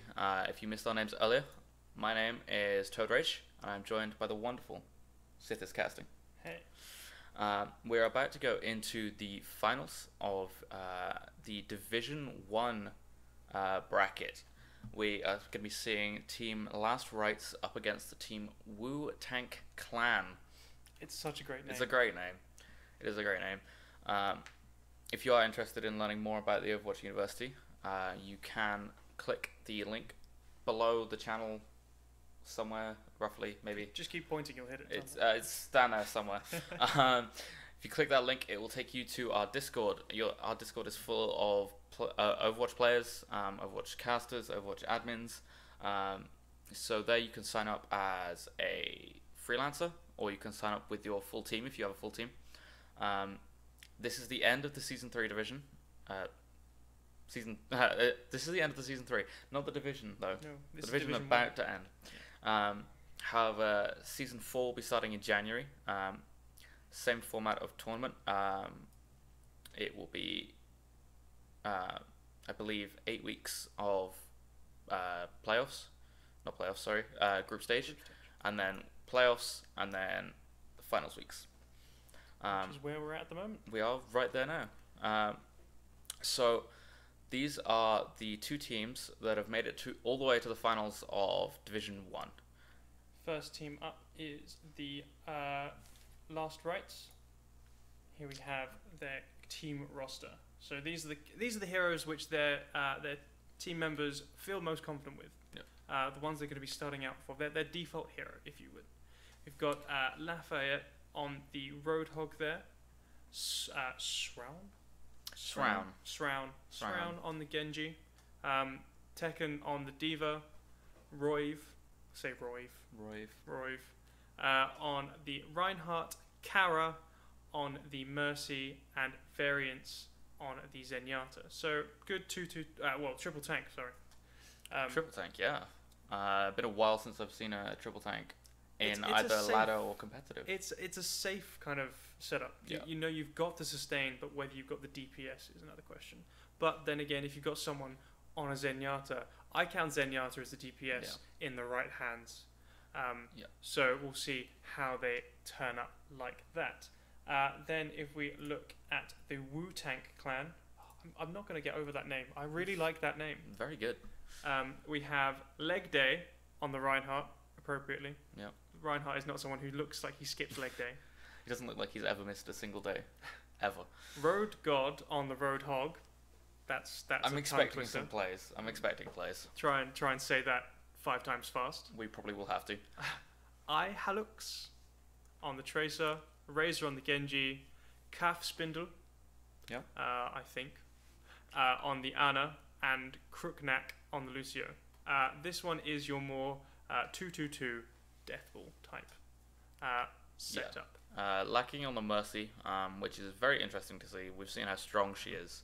So we're going to see how well they play without the Mercy and see whether they need it. If they play so well that they just aren't dying, Caspindle and Crooknack are able to keep their team alive, the res isn't going to be a factor of this at all, then they are much better off having the more aggressive, I would say, supports. Yeah, Mercy's kind of been like a must pick. If you've been logging on recently, Mercy has been a must pick in the current configuration. Don't know how that's going to change with the new introduction of Muriel, the new support hero. Moira. I keep getting that mixed up. Moira, sorry, apologies. The new support hero, and the fact that there are proposed changes to Mercy on the PTR. So, if you weren't here for the Division 3 finals, which was ESC versus Dynasty Esports. Dynasty, you would not know that this is a best of 5 series, starting off with Li Jiangtao. The loser of each map then picks the next map. So, going through Control, Hybrid, Assault, Escort, and then finally back to Control if we go to the full 5 map. But being a best of 3, it could end at that Assault stage or the Escort stage, depending on the scoring. But what happens if we get a draw on the Assault stage? what happens if we get a draw? So in some tournaments, you'll see a tiebreaker played, and that is what's going to be happening here. We will go to Oasis, and there will be a best of 1 on Oasis. So the first person to take the first map will be the winner of that tie. Okay. So we might see that, we might not. It depends how evenly matched these teams are. I believe we're going to be jumping into the game very soon. Lijiang Tower, interesting one. Very varied map pool, I would say. Some indoor maps, some outdoor maps. It can make you switch up your team comp very significantly. I would expect a triple tank to be very dominant once on point, but because of the lack of Lucio in that scenario, it is entirely possible that they won't get to the point first. Yeah. So whether they will be able to do that and hold the point, they might be a little stuck for. Yeah, we're going to have to see how much of a detriment not having a Mercy on their side will be if they do decide to not take the Mercy, which it doesn't look like it's going to happen at the moment. So Calf Spindle is on the Mercy at the moment, where previously they did say that their preferred hero was the Ana, but both teams showing up with the Mercy. So keeping with that must-pick status for Mercy. Yep, I believe we've seen her in every game since from Division 3, and now we might see her every game again. We never know. Road God not on that Roadhog. Interesting. Interesting. So they're going for a classic dive, the Wu-Tang clan, which is, it's nice, it's refreshing to see a classic dive. Yeah. Dive was very dominant meta for a very long time, but now we also have Shroud on the Doomfist, which is the first time we are seeing them today. Yeah. We'll see how they turn up with that. So it's been a while since I've seen Doomfist used effectively. He's diving in very deep there, got very low very quickly, and I think that might be a case of why we don't see Doomfist that often, is that he does have to dive so deep that it is a serious detriment to him in terms of staying alive. yeah, if you don't have any skills left, so if you've gone in and you've used all your skills, your basic attack is not going to get you out of that situation. Do not have enough mobility. You just kind of have to dive in and run away. Yeah. We are seeing him pick up Crooknack though, so half of the healing for Wu-Tang Clan is down. He has respawned, but he's going to be running back, and it does look like Last Rites are going to take this fairly solidly. A lot of blue in the kill feed there. A very quick turnaround once they all respawned. So yeah, before this series, I was speaking to one of the admins, and it turns out these two teams are very familiar with each other. They are almost sister teams, you could say. So they probably know each other's playstyles very well. Yeah, they probably know how each other's going to play and what that means they need to be playing to counter it. Self-Destruct to come out as well as Meteor Strike, both of them missing completely. No damage or kills going out. That would be... I believe Road God's Self-Destruct going out there not long afterwards. Shroud went down to Razor, getting res, Dragonblade used. He's looking for the squishy supports. Lafayette finding the Pulse Bomb onto Crooknack. Crooknack having to be res by Caspindle. And Road God getting D-Mexed Primal Rage just to knock more of Last Rites off the point. He's going to be trying his very best, but they're stuck on there like glue. Leg Day is going to be doing a little bit of harass there, staying alive with the support from the Mercy Sandberry used by Last Rites. It's looking like it's going to be a tough take for them here though, but don't quite make it. No, the Last Rites being very, very good at peeling back when they need to. Both very mobile teams, so you want your tanks to be able to peel back onto the supports if they get into trouble. They're very effective, essentially a mirror match with Shroud and the Genji being like played off against each other. But you now see Razor switch onto the Pharah to kind of get used to that skybox because of the lack of hit scan, which Dive does have a problem with. especially with a Doomfist. But the Doomfist doesn't really have that upward, well, it has the upward mobility, but is a very high skill ceiling to get that kill off. Yeah, possible finding Road God there, but not demeching him at all. Tekken has used the self-destruct, isn't going to find anyone with it, probably just using it to reset the mech, but to get taken down in the mini diva form. Primal Rage used by Leg Day just to zone as much as possible. Isn't going to be that effective though, as Wu-Tang Clan do manage to get the point this first time. I think that was an excellent use of the Valkyrie form there, having a constant damage boost to make sure that any DPS you do was just going to get someone off the point very quickly. You could go for the blanket heal. We have the cheeky back cap from Lafayette here, trying to keep the distraction on the front lines and then cap from the back. And there you go. You have that that quick cap, the back cap, the sneaky back cap, forcing the Wu-Tang Clan to fall back onto the point. Yeah, it did succeed in doing what they wanted it to, distract them and push them back. Kara having to use the, has used Valkyrie form, does have the 2 reses available, has not previously used res before. Halux finding Shroud in the backline. There's going to be some hit scan missing. Razor getting taken out by the Valkyrie form. Mercy from Kara there. Very strong plays coming out. Did eventually pick up Shroud in the end as well, so the hit scan is back available, and that is going to be a solid push for Last Rites. So we saw a back cap there from Last Rites, which you don't tend to see in general, like in this kind of level of gameplay. So if you see the SR for both teams here, they are both very distinctly low to mid 4,000s. Yeah. The back cap is an unusual one with people who have such good situational awareness. So they were too busy engaged in the front line to notice that there was a Tracer just walking straight onto the point, which I feel really did was the undoing, because then they all panicked, fell back onto point, and then because of that lost the team fight. Yeah, they did the panic fallback that you quite often see happen in solo queue, which happens due to lack of communication. Your team doesn't realize there is a back cap happening and has to fall back, but only one person really has to fall back. But everyone decides they're going to fall back because they want the kill. Leg Day getting a nice pin, Roiv getting a nice pin onto Leg Day, the res having to be used very early. Razor picking up the kill back in revenge onto Roiv. There's no shield available for Last Rites. This is going to be a hard-fought battle for them. Kara getting the heal so consistently though that it doesn't matter. So both teams here have gone for the slower kind of setup here with a Zarya Reinhardt combo. So there's no kind of running onto the point. You do have Last Rites running the triple tank though, so with the Diva, the Zarya, and the Reinhardt. Whereas you've gone for the 2-2-2 on the side of the Wu-Tang Clan.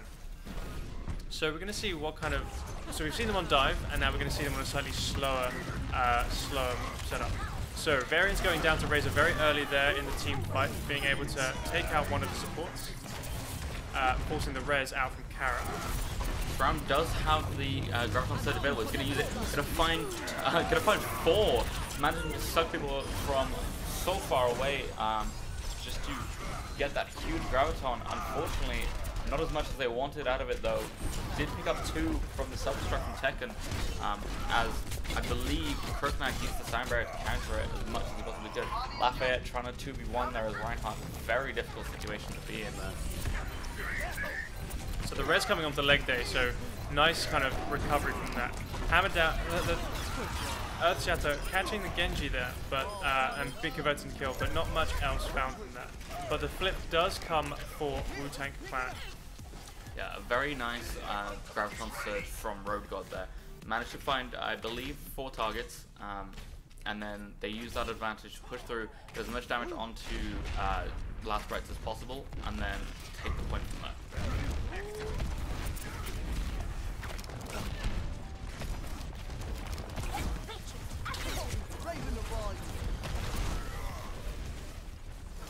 So I'm surprised the Tekken's still on the... Only 1 from the Deadeye there. Roib has gone down, the shield is down for Last Rites, and it looks like Wu-Tang Clan are actually just going to push Last Rites all the way back to their spawn as they themselves got pushed back earlier on in this game. So as I was saying, I'm surprised to see the D.Va in use in the triple tank here, especially with the Zaryas in use, because Zarya's primary attack just ignores D.Va's defense matrix, and especially with that kind of reduced duration. I'm still surprised, but it seems to be working. They are now pushing straight onto the point and going for quite an easy flip. Yeah, that was a very strong flip there. I believe one of Wu-Tang Clan was taken out very early on into that push, and it meant they were fighting 5v6 for a lot of that fight.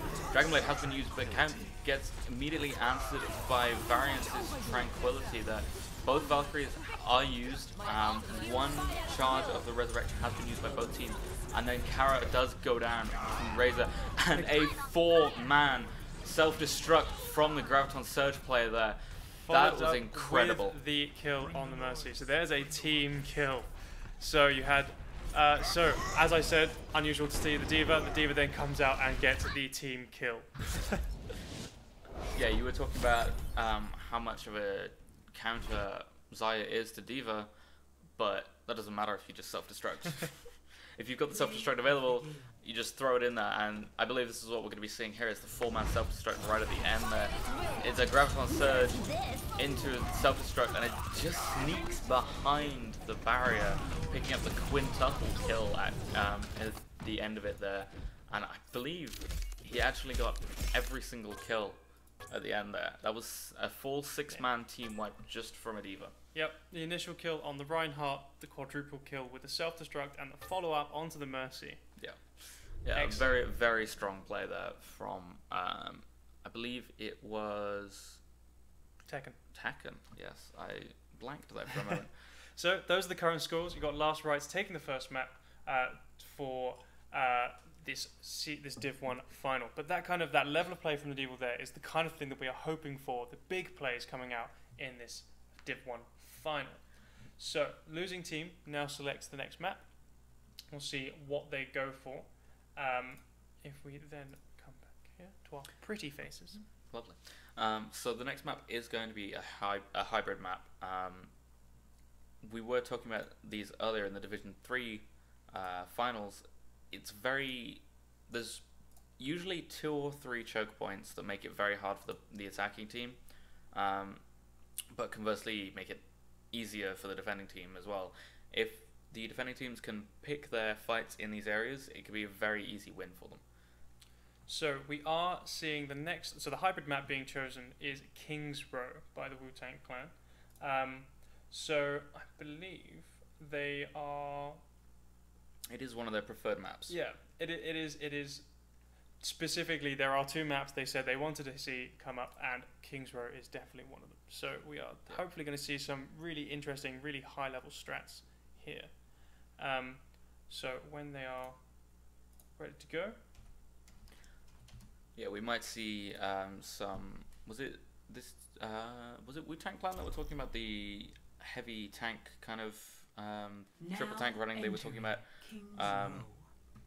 they go for a fairly slow triple tank kind of setup, and we'll just kind of slowly push it onto the point using the healing, and then take it from there. Yeah, so there are few choke points in King's Row. You've got the major static choke point here in front of the Mandata statue. You then have the drop down from the hotel on the right, but that is a very narrow point to get through. Yeah. So it's not favourable by an entire team. You might get 1 or 2 flankers going up there, but you wouldn't get an entire team trying to drop through there, which does make it a very slow initial point. So we're going to see some interesting picks. So we're seeing both Torbjorn and Symmetra pick here for the defensive Last Rites, which that is a lot of turrets. That's turrets for days. That is a lot of turrets. We're going to see what they can do with it. Although it does look like Aurum is going to be swapping off of the Torbjorn, which is very unfortunate. I do like to see Torbjorn played at a high level. I have seen Torbjorn strats work with the combination of Symmetra. You get so much health and armor from having the shield generator up, and also having, obviously, the armor packs thrown out, that you become an incredibly tanky team, and you're very hard to deal with. So what we're seeing here is we're seeing a static versus dynamic team here. So you've got the Reinhardt Zarya static team come up against that dive team coming out from the Wu-Tang Clan with the Winston Diva. Yeah, we're going to see which one kind of ends up being more favorable for which team here. Getting a little bit of early damage in onto Road God there. He did drop very low, as did Shroud, but getting healed back to full by respective healers. Krognak getting taken out by some nice shots by Lafayette there. So that's going to slow down Wu-Tang Clan's push very significantly. So that's essentially a reset there for the Wu-Tang Clan. Losing one of the supports, then losing their main tank, and then demeching the off tank. That's pretty much that's end push right there. Yeah, you can't come back from that. You just kind of have to reset and try and come back in a different sort of way. Hallex using this high ground very effectively though, kind of pinning Last Rites onto the point at the moment. Does find Shroud. Lafayette picking off Krognak here with the Deadeye. Res is going to have to be used by both Mercies as well as Valkyrie. Capspittle does not have res anymore, however Kara still has one res card available. We're going to see if it's necessary at this point. However, Last Res looking so strong at the moment, it doesn't look like it's going to be required. Yeah, so very, like, pretty much shut down there by Last Rites. Both Valkyries being used as the only ult usage. I think maybe... Yeah. Deadeye was used by Lafayette as well. Deadeye was used, but it's gone back up to 74%, so no worries really there. But yeah, so kind of a very conservative use of ults really all around. Let's try to go straight into the shield of Leg Day Gaming there. Doesn't pick up a lot. Shroud though, picking up two Dragon Blade kills onto the attacking team. Getting some very good work out of that Dragon Blade there. Yeah, which is what you want to see from a Genji really. You want to see people group together and you want to just go in and start waving your sword around and picking up those kills. So yeah, you're now getting an entire team drop down through the narrow choke, which has led to this situation here where you get all of them in a very short space for that Graviton. Yeah, that's the situation of Graviton goes down, everybody dies. Yeah. Reza and Hallex are on the point. Oh, sorry, just Hallex on the point. Did kind of sneak around, and maybe they were trying to go for the flanks that happened in the first game, but the Last Rites were more aware of what was going on. They wiped the team first and then dealt with the solo. Yeah, which is definitely the way you want to do it. But it is also so Hallex was playing the Widowmaker initially and has swapped onto the Soldier, which is nice to see a kind of flex from these players, making sure they aren't so too stubborn with their team composition. Realize, well, okay, I'm not doing as much work as I could be doing. Dragon Blade is available. Cutting out this force from this would be so key to winning this first point. However, he does get taken out with a tactical visor. Deflect wasn't quite enough to keep him alive. Valkyrie used, they're up in the air at the moment, keeping their teams alive as much as possible. Res is available for Capspinel. He does have the double res available, but he doesn't look like he's going to have to use it. It's looking like a very strong push eventually from Wu-Tang Clan. But Last Rites are going to be respawning. Res does eventually get used. It's now on the full 30-second cooldown. Earthshadow finding, I believe, 3 there, and then getting swept out by Roiv and Variance there. Actually, very strong Zenyatta plays. Yeah, and we've seen the Wu-Tang the last couple of fights switch from that very high mobility to that low mobility, that slow moving. So Graviton is available here on, as I say that, it then gets used, taking out only catching one, but it's enough, it really is enough. Variance using the Transcendence to keep his team alive in this overtime. It does work very effectively. Tactical is used, but as a last-ditch effort.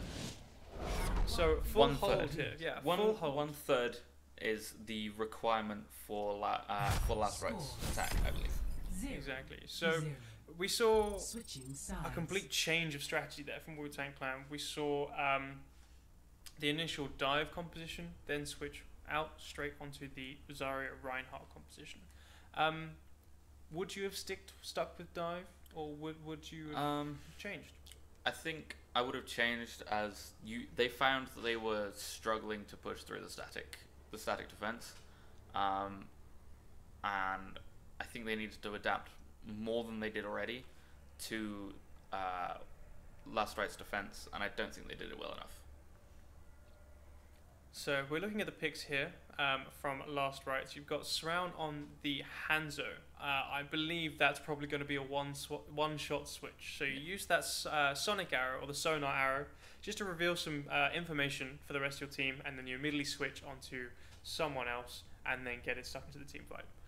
It's seen quite a lot at high levels, especially on things like Route 66, where there's a lot of hiding points for a team to be. You want to check whether they're in the tunnels on the left-hand side or in the train cars in front of you, and then get struck into the team fight. So we're going back to the dive for the Wu-Tang Clan, so a defensive dive. You tend to want to start on the high ground for a defensive dive, so the fact that they are pulling back is probably a response to the fact they're anticipating a sniper such as the Hanzo or the Widow. So if you're on the high ground, it's a very straight sight line. So you're hiding behind the hotel to stop that initial pick, but with the dive you want to be able to move very quickly. Yeah, they're kind of defending themselves so they don't take a lot of early damage, as they don't have significant poke. And their only real poke comes from Razor and Halux, and that's not good poke. That is very short range, very burst, almost low damage poke at that kind of range anyway. Leg Day right in the back, finding Surround, and Variance does manage to take out Kara as well. This first push is going to get shut down very quickly by Wu-Tang Clan here.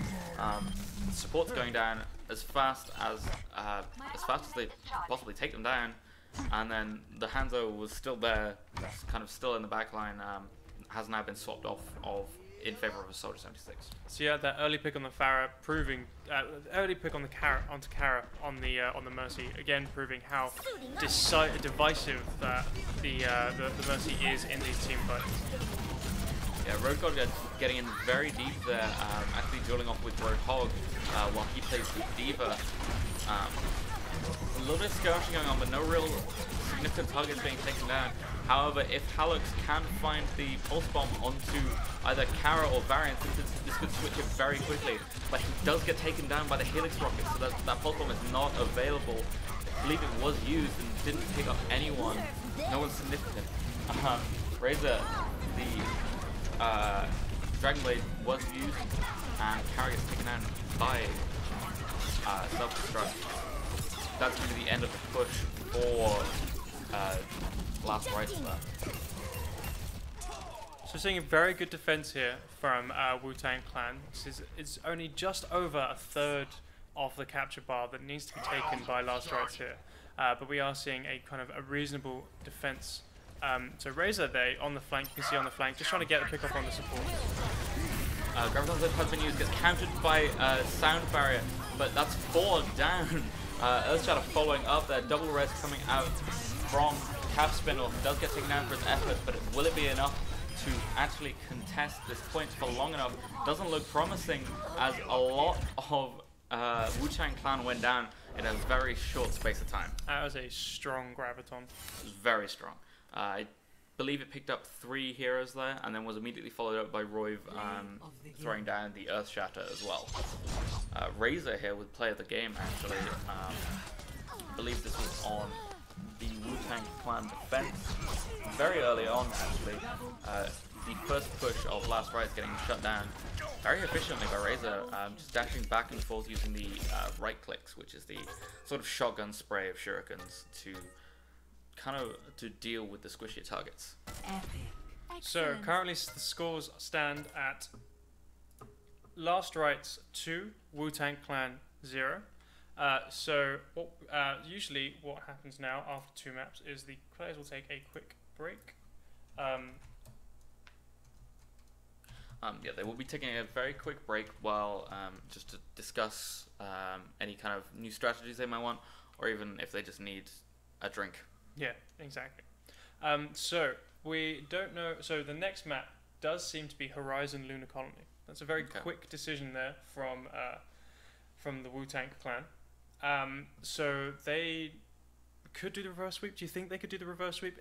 I'm skeptical. It has been There's very possibility. decisive plays from Last Rites, and they're being pretty devastating when it comes to the Wu-Tang Clan. Yeah, it's obviously there's always the possibility. It could be that Last Rites get too cocky and they choke.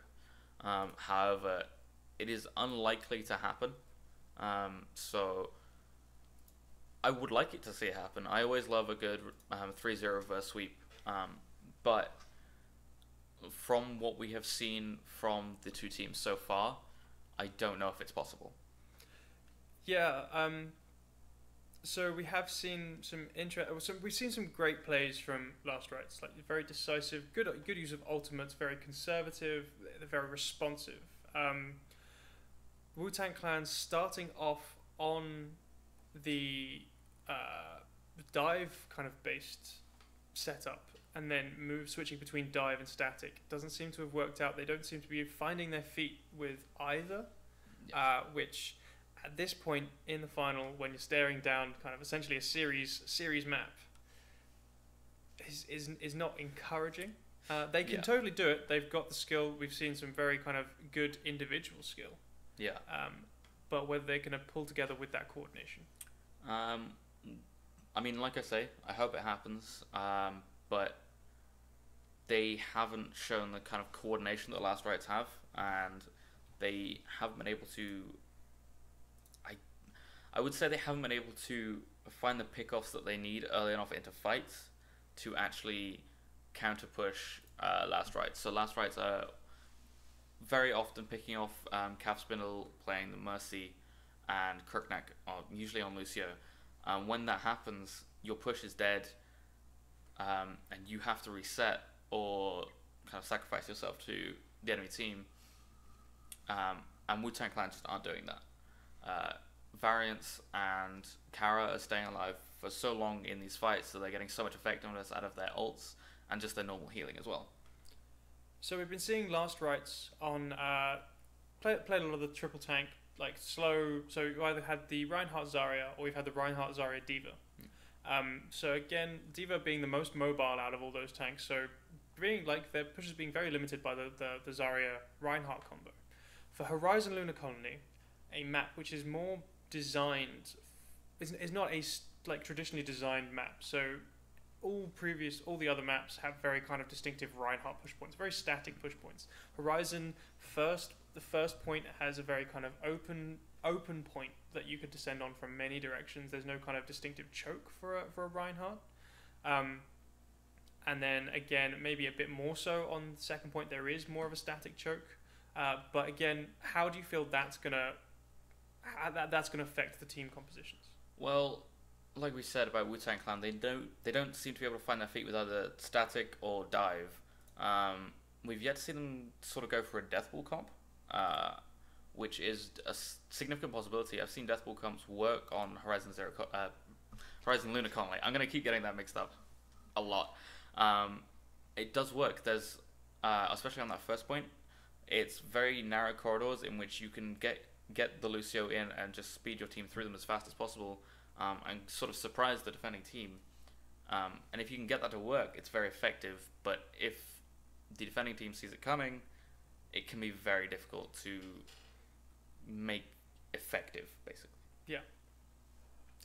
Any interesting strats you've ever seen on Horizon that you'd be intrigued to see? So I've definitely seen some great Bastion plays. I've seen some great Symmetra plays. So static turret plays in the first point defense to work quite well, and to a certain extent in the second point as well. But I've definitely seen them on first point, and it'd be interesting to see one of those being pulled out this evening. Yeah, that's a very common play. Is you set up with the Orisa, Reinhardt, Torbjorn at the very front. It makes the Torbjorn turret very difficult to destroy, and then when it does get destroyed, it's very easy to bring it back up as well, because you do have the 2 layers of shielding, and it's not that susceptible to the flank either, because with the Orisa shield on the front, you can just relocate your Reinhardt to a different position. Yeah, I've seen teams pull off that in completely enclosed with the curvature of the Orisa shield, then sticking the Reinhardt facing the opposite direction and just closing it off with a flat shield. have seen that done before. The only thing when it comes to those kind of defenses is that it gets very much easily undone by a single pulse bomb, right? So if you have someone on the tracer, just blink through the shield, drop the pulse bomb, recall out, or just blink away, and that's it. So once your turret has fallen apart, then you seem to find that entire defense kind of then comes undone at the seams. So we are checking in with the teams, making sure they are ready to start off the third game of the series. So if I were trying to get involved with the Overwatch University League, what would I do? Well, you see, that's really convenient, because if you're watching this right now, imagine you were watching our stream. Well, I'm in the stream, I'm watching it. You're watching our wonderful faces. Directly below the Twitch channel, there is a link that says, I imagine it says Discord, and I imagine it also says Overwatch University.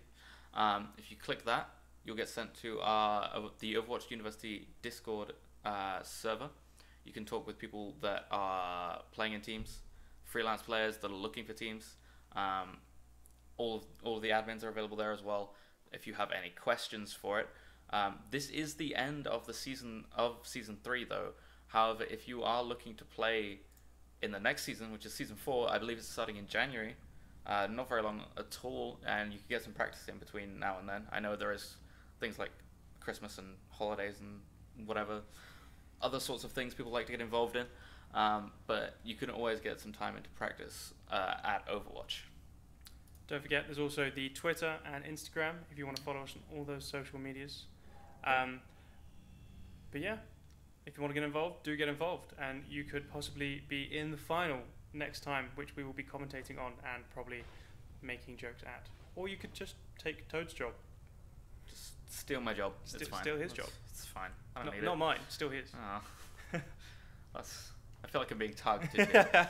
For anyone that did want the Twitter link, it is twitter.com/OWUniversity. I don't actually know the Instagram one, but I imagine it's exactly the same. Similar. I imagine it is Instagram.com is it /OW University. I'm not 100% sure. It's an at. Oh, yeah, it was the at. Yeah. Yeah, that's how you do social media. That's how you do Twitter. It's not like we have Twitters or anything. Yeah. So again, we are seeing a Torbjorn strat here with the Orisa shield. We're seeing it on the high ground though. That's not something you see very often. Usually they stay on point, but with the high ground Torb, wow, let's see if it pulls off. I want to see what happens. I mean, it's very out of the way, but they do have this area that they can just drop down and basically be on the point immediately. So there's not exactly a long run around for them, so it could work very effectively. Halux on the Widowmaker again, the aggressive Widowmaker. Gonna see if he can actually pick off the key targets that he needs to be picking off. It's very tough when there's this many shields available for the defending side. So you're seeing the turret being moved there because of the sightline. They chose to go through the low room on the left, so that means that that turret was not going to get the sightlines. Yeah, we're seeing the Doomfist again from Shroud. He does like to play it, doing a significant amount of damage, a lot more than he did in the first game of the series.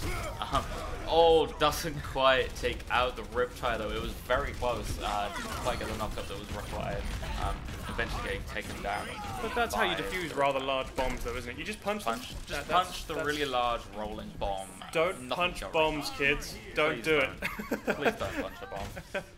If it looks like it explodes, don't punch it. That's one request I have for life. Don't punch the large bomb. So we are seeing Last Rites set up again. They're going to be looking to go for a similar flank, I imagine, to what they did earlier on. Going through the buildings, trying to shield themselves from the Orisa and the Torbjorn damage as much as possible. So the Torbjorn turret has now moved onto the point, so there's going to be a lot more constant coverage by the turret now, which they may find problems with. However, with a Doomfist and a Reaper in such close quarters, you might find that they deal with it very quickly, such as that. Very quickly, just 2 or 3 shots, immediately goes down, and now he's going to be switching on to the Orisa. There's the anchor tank is down. It's going to be very hard for him to hold at this point. Diva going down as well, and very soon afterwards, going to just leave him alive just to keep, to stagger the respawns, I imagine. Res has been used, double res used by Kara. So the Valkyrie has been popped as well. He's still alive, gets taken, Lafayette getting taken down by Halleck, but not after the damage was dealt by the Death Blossom. Halleck narrowly being kept alive by Capspittle there. But being forced back regardless. This is looking like a very solid capture by Last Rites. Samurai has been used maybe in a less than economical way. That was, I was going to say, a very similar thing for the Death Blossom that was pulled off by Lafayette. He took out the turret, he then finished off the Orisa, who was low anyway, and then didn't manage to catch up on the Torbjorn before dying to Central. Self-destruct used by Legday there, managing to find Roy. The shield is down because res immediately. And that means the res is down for Last Rites, but Kara is storming ahead. He is on fire and 70% charge. That was a big earth shatter from Roy there, catching 3, the McCree, the Mercy, and the Torbjorn, and buying so much time just to take that second point. So much time, just they were knocked down. All they had to do was just aim correctly, and they just take out 3 heroes very quickly. It also meant they didn't finish them off immediately, and so it slowed down their respawns. It made it harder for them to get back and defend this point. So we are currently in second part of this third map of the series. Yeah. What do you think is going to happen? I'm wanting to see the Torbjorn strat. Mostly because it works. It works very effectively, provided you don't get deathballed and your the attacking team doesn't pick someone that can deal with that turret very quickly. Like we said, the Tracers, the Reapers,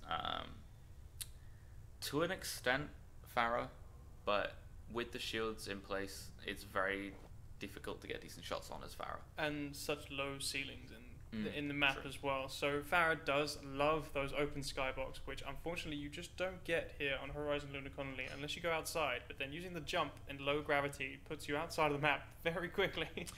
Yeah, I've seen some low gravity skirmishes and they're very interesting. It's unfortunate that the most, like, one of the unique parts of the map just isn't used. No one goes outside. No one. Well, the objective isn't there, so... Exactly. So no one goes outside. It's a bit of a shame.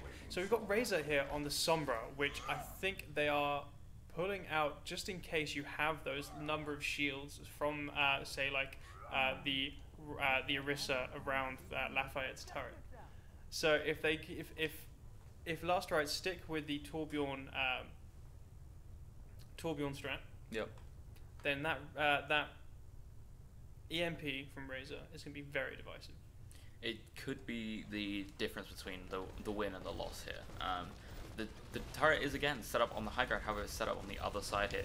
The longer sight line is so able to deal damage much earlier on than on the other side. Road God getting taken down. The res has been used. It's on the 30-second cooldown from, I believe, about 10 seconds ago. So we will be seeing whether they wait out the respawn timer, the res timer, sorry, or whether they just go for it and hope for the best. But I believe the smart play is waiting out the res timer.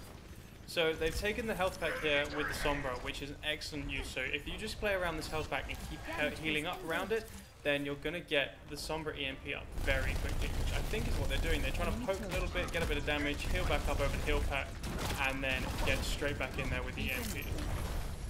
So you're going to see a bit of a sneaky flank from Razor here, who's almost got the... Immediately after he has it, EMPing, I believe, 5 targets there, all of them without abilities at this point. But will it be enough to contest at this point? Looking like a very strong push from Wu-Tang Clan at the moment. Multiple has been used by Lafayette just to keep him alive at the end there. No turret is up, so it's just the very armored midget currently. Dwarf, sorry. The dwarf. I apologize. But Wu-Tang Clan are going to get it into the backline. They're going to be taking out the key targets. They're going to be taking out the Orestas and the Divas. There's no tanks currently, but Kara going to be trying his best to keep alive, as well as Variants, but it's not quite enough. And the point gets taken.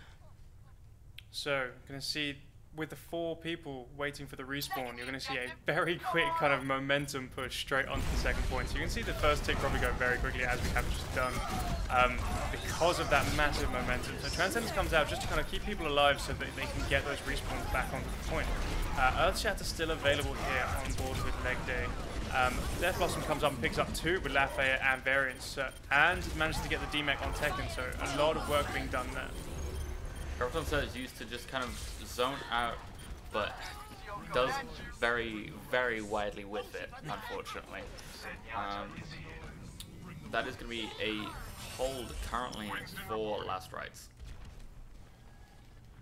So they are going to be setting up on the high ground as the defensive here now. We are seeing a swap from Reinhardt onto, Orisa onto Winston currently for Roy. He's currently sitting up on these beams, looking to jump down onto someone that just steps out, just too much. I like those beams. I like playing as a Reaper on those beams. Just dropping down and using the Death Blossom is a lot of fun from that point. Yeah, Roy is in the back line. He's found Hallex. He's going to be trying to take him out with the taser, but Hallex narrowly dodging and using the pillars to his advantage. But Lafayette, with the tactical visor there, managing to make sure he doesn't get out, and that was a solid hold from Last Rites there. It looked strong from Wu-Tang Clan, and then immediately got shut down.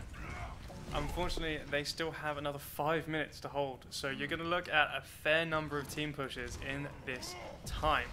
So Razor going down early there, so you're probably going to have to wait for the respawn before coming back in. So you've now got the kind of the bane of the slow grouped up thing. The grouped up team composition is that Riptire from the Junkrat here. So you're going to be used to great effect if they are in quite close quarters. Yeah, we're going to see how well he can use it. He's going to be looking for the support targets. He's going to be looking for Kara. He's going to be looking for, sorry, not Kara. He's going to be looking for Cash Spindle. He's going to be looking for Kroknak. If you can find either one of those two, it can seriously affect Wu-Tang Clan's push. But EMP used in the backline finds Frown, but I believe no one else. The Riptide comes out as soon as it's available after the EMP wears off. He's looking for squishy targets. Is he going to find it? He finds Kroknak. Road God had the personal barrier out, unfortunately. Earthshatter used, but not to great effect. Did shield out a lot of the damage from the self-destruct there, but isn't going to be enough to keep his team alive. There was a lot of ults invested in that. It was a lot of ults. There's a lot of ults. So you've still got 3 on the side of Last Rites. We've got the Primal Rage, Attack Visor, and Transcendence. So they are going into this next one with the advantage. You've got Graviton and Sound Barrier coming online for the Wu-Tang Clan. And now Valkyrie coming online as well. So it's going to be equal in the ult usage, but with both support ults on the side of the Wu-Tang Clan, they may have better bit of sustain. Hallex getting trapped there, blinked straight onto a trap and then got taken down with the grenades from Junkrat. Caspinal diving deep for the res, having popped Valkyrie, but Graviton Surge used to great effect here, picking 3, but doesn't get any kills out of it, which is very unfortunate. Tactical Visor used in a defensive manner, Lafayette using it to clean up the last remaining members of Wu-Tang Clan there. Had the voice line there from the Junkrat wishing us a happy Chinese New Year, which is a little early. It is. Just a little bit. We've got to wait until February 12th for that one. Did not know when that was, but thank you. I now know. It's a big date in my town. What do Wu-Tang Clan need to do to kind of change their outlook at the moment? They're running a very mobile comp. Road God now being on the Road Hog, not as mobile, but is looking for that kind of being able to hook a bomb, apparently, trying to hook a bomb. He tried. Not, again, with a whole not punching bombs, not trying to get them closer to you is also a very good strategy. Yes. That can be done with the Diva self-destruct, and I've seen it happen, and it's devastating when it does. Valkyrie used to great effect here, just healing up a lot of Last Rites, keeping them alive, damage boosting when no one needs healing, and such great usage of it by Kara there, just to hold back Wu-Tang Clan.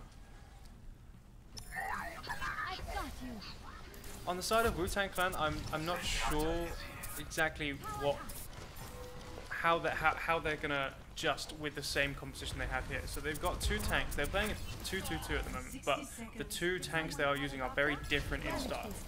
You've got the Winston that wants to dive into the back line, but you've also got the Roadhog who wants to pull into your front line. Yeah.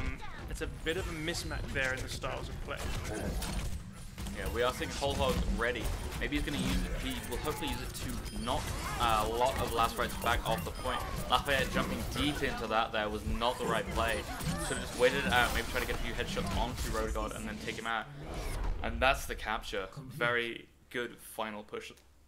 Final push there. I stand corrected. I said there was a bit of a mismatch there with the Winston and the Roadhog, but effectively worked. They got that cap in the last bit, and using that Whole Hog to good effect to try and zone everyone out.